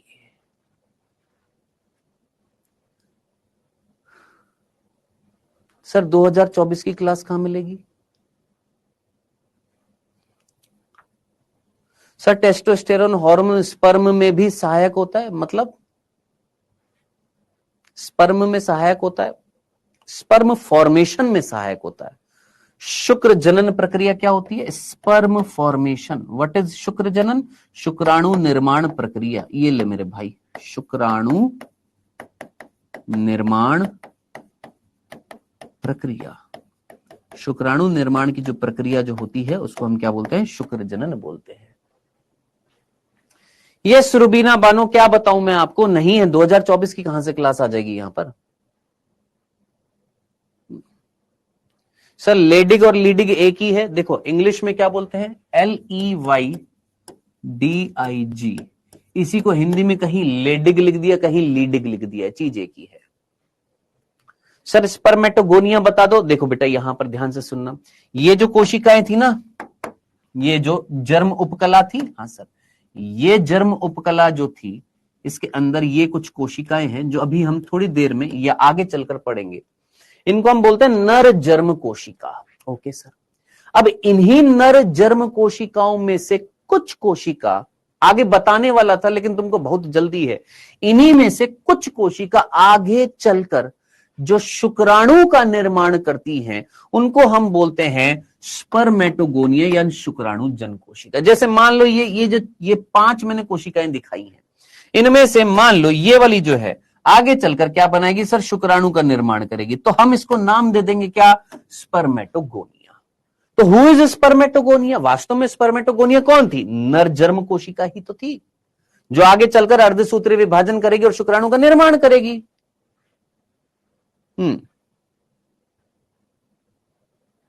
बेटा 2024 के लेक्चर नहीं है बेटा, ध्यान से सुना करो। 2025 के हैं, 2024 के नहीं है बेटा यहां पर। हाँ जी, यहां तक की बात क्लियर है? चलें आगे, कोई कंफ्यूजन यहां तक? एक बार जरा जल्दी से कमेंट सेक्शन में मुझे बताएंगे।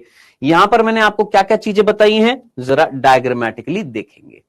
हम क्या पढ़ रहे थे सर? शुक्रजनक नलिका पढ़ रहे हैं। दिस इज शुक्रजनक नलिका। अल्ट्रा माइक्रोस्कोप से डायग्राम लिया गया है। ये शुक्रजनक नलिका, शुक्रजनक नलिका, शुक्रजनक नलिका, शुक्रजनक नलिका। इनके बीच में जो खाली जगह है वो क्या कहला रहा है? अंतराली अवकाश कहला रहा है। इनके बीच में ये जो खाली जगह है अंतराली अवकाश कहलाता है, जिसमें 3 चीजें हैं, रक्त नलिका, व्रत भक्षाणु कोशिका और कौन मिल रही है? लेडिग कोशिका। अब ये जो शुक्रजनक नलिका जो थी, इस शुक्रजनक नलिका में जो आउटर मोस्ट लेयर जो है उसका नाम क्या था? Tunica propria. ये जो ब्लैक कलर से दिखाई दे रही है शुक्रजनक नलिका की जो लेयर है उसका नाम है, ये शुक्रजनक नलिका, इसकी आउटर मोस्ट लेयर जो है उसका नाम क्या है? Tunica propria. ये मैं आपको ऑलरेडी बता चुका हूं। This layer is called tunica propria. इस लेयर का नाम क्या है? ट्यूनिका प्रोप्रिया है।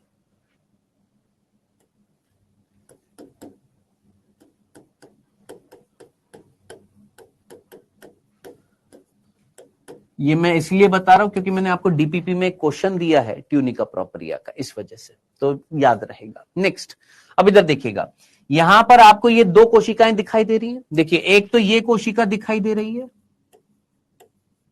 रेड कलर की थी और एक डार्क रेड कलर की दिखाई दे रही है। क्या बोला था मैंने? ये वो नर जर्म कोशिकाएं जो आगे चलकर क्या बनाएंगी? शुक्राणु बनाएंगी। इनका नाम क्या है सर? ये है नर जर्म कोशिका और ये है शुक्राणु जन कोशिका।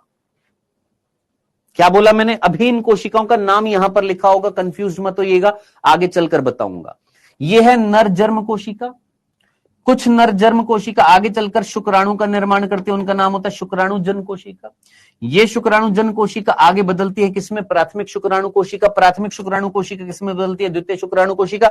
द्वितीय शुक्राणु कोशिका किसमें बदलती है? शुक्राणु प्रसूत, जिसको हम स्पर्मेटिड बोलते हैं। स्पर्मेटिड जो होते हैं वो बदलते हैं शुक्राणु में, और ये शुक्राणु घुस जाते हैं किसके अंदर? इन बड़ी कोशिकाओं में। इन बड़ी कोशिकाओं का नाम है सर्टोली कोशिका। नहीं आया ना बात समझ में? नहीं आई बात समझ में? अभी जरा नाम देख लो एक बार जो लिखा हुआ है, जरा देख लो। शुक्राणु है, स्पर्मेटिड है, द्वितीय शुक्राणु कोशिका, प्राथमिक शुक्राणु कोशिका, ये स्पर्मेटोगोनिया है, और इसको स्पर्मेटोगोनिया हटाकर मैं लिख देता हूं क्या? नर जर्म कोशिका। हालांकि ज्यादा डिटेल में अगर मैं जाऊं तो बेसिकली ये दोनों स्पर्मेटोगोनिया, इतना डिटेल में मैं जाना नहीं चाहता हूं, कहेंगे तो मैं चला जाऊंगा। दिस इज स्पर्मेटोगोनिया बी और इसका नाम होता है स्पर्मेटोगोनिया ए। स्पर्मेटोगोनिया ए होती है, स्पर्मेटोगोनिया बी होती है। स्पर्मेटोगोनिया ए जो होती है वो होती है स्टेम सेल, जो लगातार विभाजित होती रहती है, जो बदलती है किसमें? स्पर्मेटोगोनिया बी में। स्पर्मेटोगोनिया बी जो होती है वो आगे चलकर क्या करती है सर? प्राथमिक शुक्राणु कोशिका बनाती है। प्राथमिक शुक्राणु कोशिका द्वितीय शुक्राणु कोशिका बनाती है। द्वितीय शुक्राणु कोशिका स्पर्मेटिड बनाती है। ठीक है, तो ये बेसिकली फंडा होता है। कई बच्चे पूछते हैं कि सर ये मेल्स के अंदर हमेशा, ह्यूमंस में मेल्स के अंदर हमेशा हमेशा शुक्राणु क्यों बनते रहते हैं सर?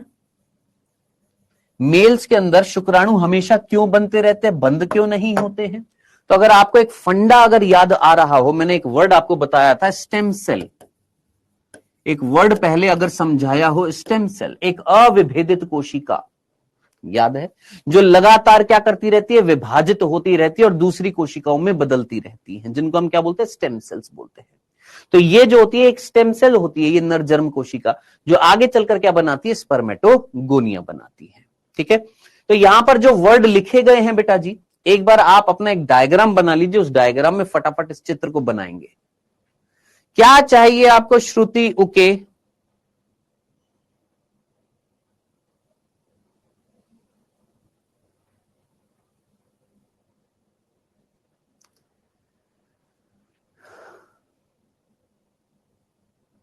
यस, एक बार बनाइए और जिसका कोई डाउट है वो पूछिए, ओपन है। स्पर्मेटोगोनिया, स्पर्मेटोगोनिया में सेम, एक सिंगुलर है और एक प्लूरल है बेटा, एक वचन है, बहुवचन है।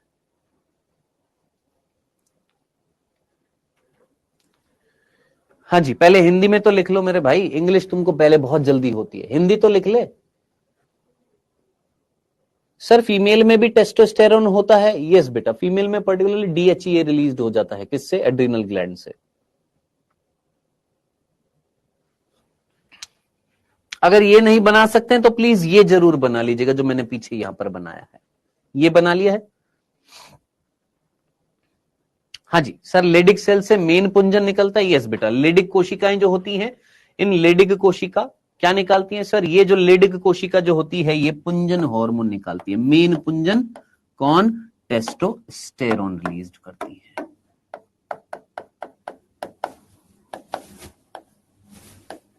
क्या रिलीज करती है? टेस्टोस्टेरोन रिलीज करती है। ये थी शुक्रजनक नलिका की संरचना। डन बेटा, यहां तक की बात। उसके बाद जरा ये भी देख लो, ये कौन सा स्पेस था सर? ये अंतराली अवकाश है। ठीक है, और ये जो अंतराली अवकाश जो होता है, इस अंतराली अवकाश के अंदर तीन चीजें मिल रही थी। इस अंतराली अवकाश में तीन चीजें, एक रक्त नलिकाएं, एक लेडिग कोशिका और एक व्रत भक्षाणु कोशिका। रक्त वाहिकाएं हैं, उसके अलावा लेडिग कोशिकाएं हैं, और फिर ये व्रत भक्षक कोशिका भी पाई जा रही। तो ये प्रॉपर डायग्राम था। ठीक है, डन। अब जरा यहां पर वर्ड पर फोकस करना बेटा।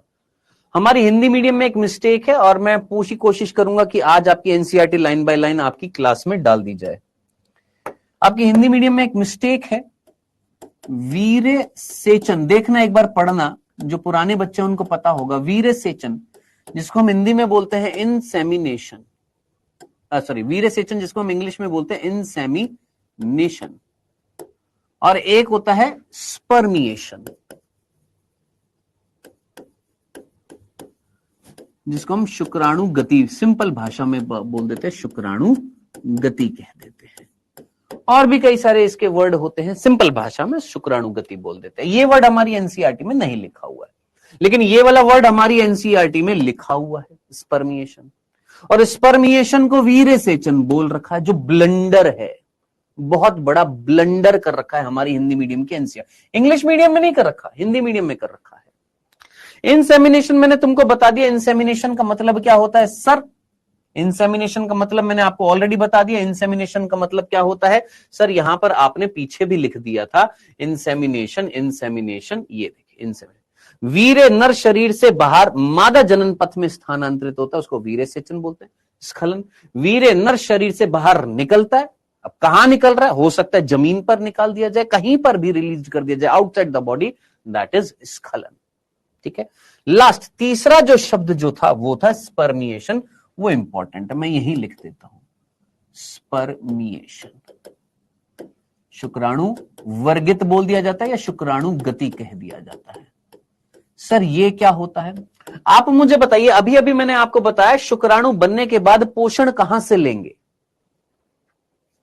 शुक्राणु पोषण कहां से लेंगे? जरा सोचिए, यही कोशिका आगे चलकर क्या बना रही है? देखो, ये कोशिका जो थी फोकस के साथ में, ये कोशिका आगे चलकर ये बनाई, फिर ये आगे चलकर ये बनाई, फिर ये आगे चलकर इस तरीके से शुक्राणु बना दी है।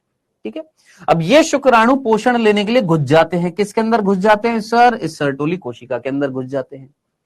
अब पोषण लेने के बाद कहीं ना कहीं लेने के बाद, आगे लेने के बाद बाहर निकलेंगे। हाँ सर, यही है ना? इस तरीके से सर्टोली कोशिकाएं हैं, उनसे पोषण ले लिया। हाँ सर, पोषण लेने के बाद ये पहले तो पोषण ले लिया। अब पोषण लेने के बाद ये इस गुहा में आ जाएंगे। ये शुक्रजनक नलिका की खाली जगह है, इसको हम गुहा बोलेंगे। इस गुहा में आकर आगे गति करेंगे। हाँ सर, आगे जाएंगे। हाँ जी बिल्कुल जाएंगे। तो कुल मिलाकर मेरे भाई, शुक्रजनक नलिकाओं की सर्टोली कोशिकाओं से शुक्राणुओं की मुक्ति को स्पर्मिएशन कहा जाता है। क्या? ये जो शुक्रजनक नलिका जो थी, इसके अंदर ये सर्टोली कोशिका थी। इन सर्टोली कोशिकाओं से पोषण लेने के बाद फिर ये सर्टोली कोशिका से निकल जाते हैं।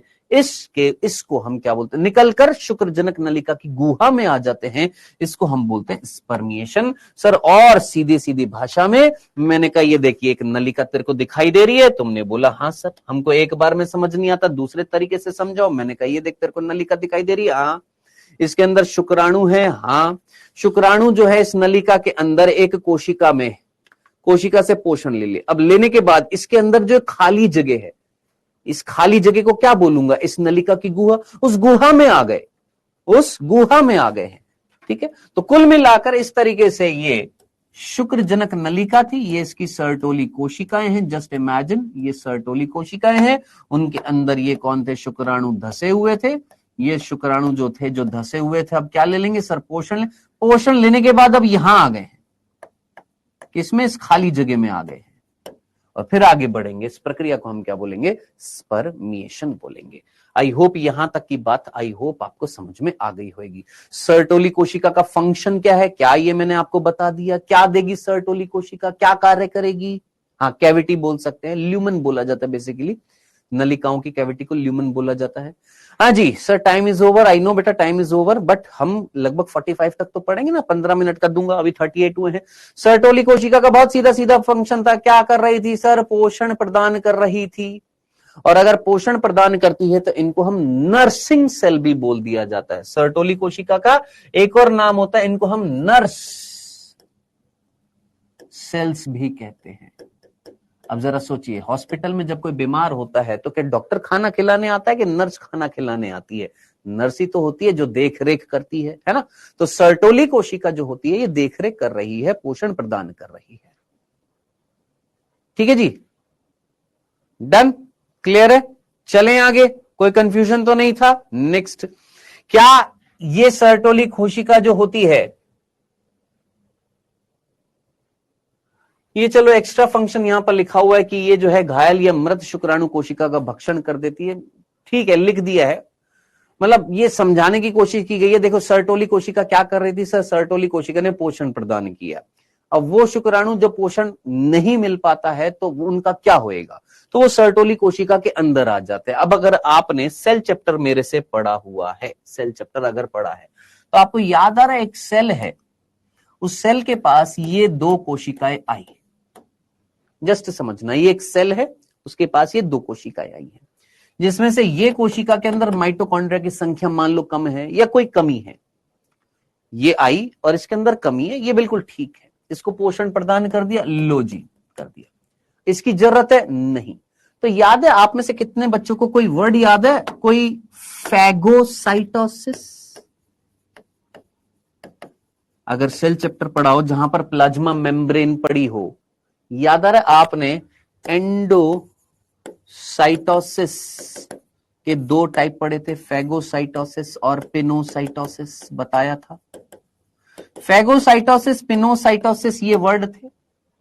फैगोसाइटोसिस में क्या होता है कि भैया अंदर लाइसोसोम होता है, प्राथमिक लाइसोसोम, उस प्राथमिक लाइसोसोम के साथ ये जुड़ता है, उसको एंगल्फ कर लिया जाता है, उसको हमने क्या बोला था, फैगोसोम बोला था। मतलब ये झिल्ली जो होती है अंदर की तरफ फोल्ड होती है और अंदर की तरफ फोल्ड होकर एक संरचना बनाती है जिसका नाम होता है फैगोसोम। और ये जो फैगोसोम जो होता है, इस फैगोसोम के अंदर ये अक्रिय, अक्रिय मींस जो ढंग से काम नहीं कर रहा शुक्राणु, वो आ चुका है। अब ये फैगोसोम किसके साथ जुड़ा था सर, लाइसोसोम के साथ जुड़ा था, प्राथमिक लाइसोसोम जिसको हमने बोला था। ये लाइसोसोम और ये दोनों संरचनाएं जब फ्यूज्ड हो गई थी तो हमने उसको द्वितीय लाइसोसोम बोला था, याद आ रहा है सर? जिसके अंदर अब कौन है सर, ये अक्रिय शुक्राणु है और कौन मिल रहे हैं सर, पाचक एंजाइम आए जा रहे हैं। ये पाचक एंजाइम क्या कर देंगे, शुक्राणु का भक्षण कर देंगे। क्या ये चीज याद आ रही है? इसी को हम क्या बोलते हैं सर, फैगोसाइटोसिस कहते हैं। डन। तो सर्टोली कोशिका क्या कर रही है, पोषण तो दे ही रही है, साथ ही साथ वो शुक्राणु जो मृत हो जाएंगे उनका भक्षण भी कर देगी। Done, crystal clear, well done, बहुत ही बढ़िया। आगे बढ़ते हैं नेक्स्ट।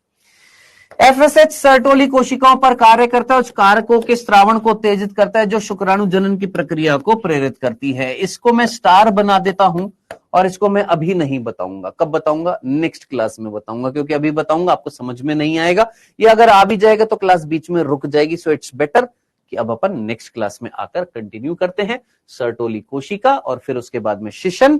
शिशन जो होएगा उसको फटाफट पढ़ेंगे और फिर नर जनन तंत्र समाप्त कर देंगे। बस उसके बाद ये कितना रह गया, बस नर जनन तंत्र है और इजैकुलेशन मैंने आपको बता ही दिया, बस थोड़ा सा बचा है नर जनन तंत्र। नेक्स्ट लेक्चर में अपन समाप्त कर देंगे। तो नेक्स्ट लेक्चर अभी 15 मिनट बाद होएगा, टेंशन मत लो। ये पेनिस बच गया है, शिशन बच गया है और एक ये फंक्शन बच गया सर्टोली कोशिका का। ये दोनों फंक्शन मैं ऑलरेडी आपको बता चुका हूं, पोषण दे रही है और जो मरे हुए शुक्राणु उनका भक्षण कर रही है। इस पर मैंने स्टार लगा दिया है, ये हम पढ़ेंगे नेक्स्ट 15 मिनट के बाद में। Okay done. क्वेश्चन भी है, टेंशन मत ले, क्वेश्चन भी लाया हूं। ये मत कहना सर क्वेश्चन नहीं कराया आपने, तीसरा लेक्चर है, लाया हूं। जिस ऑर्डर में मेरे पास स्लाइड बनकर आती है उसी ऑर्डर में पढ़ाऊंगा ना बेटा मैं। तो जिस ऑर्डर में मेरे पास स्लाइड्स आई हैं, बनकर आई हैं, मैं नहीं बना रहा हूं, जिस फॉर्म में आती हैं उसी फॉर्म में मुझे पढ़ाना पड़ता है। तो पहले इसमें इस तरीके से नर प्रजनन तंत्र पूरा पढ़ाओ, फिर उसके बाद में क्वेश्चंस है। तो क्वेश्चंस अगले लेक्चर में भी होंगे, ठीक है जी। और मैं इतने डीपीपी सही कराकर आता हूं।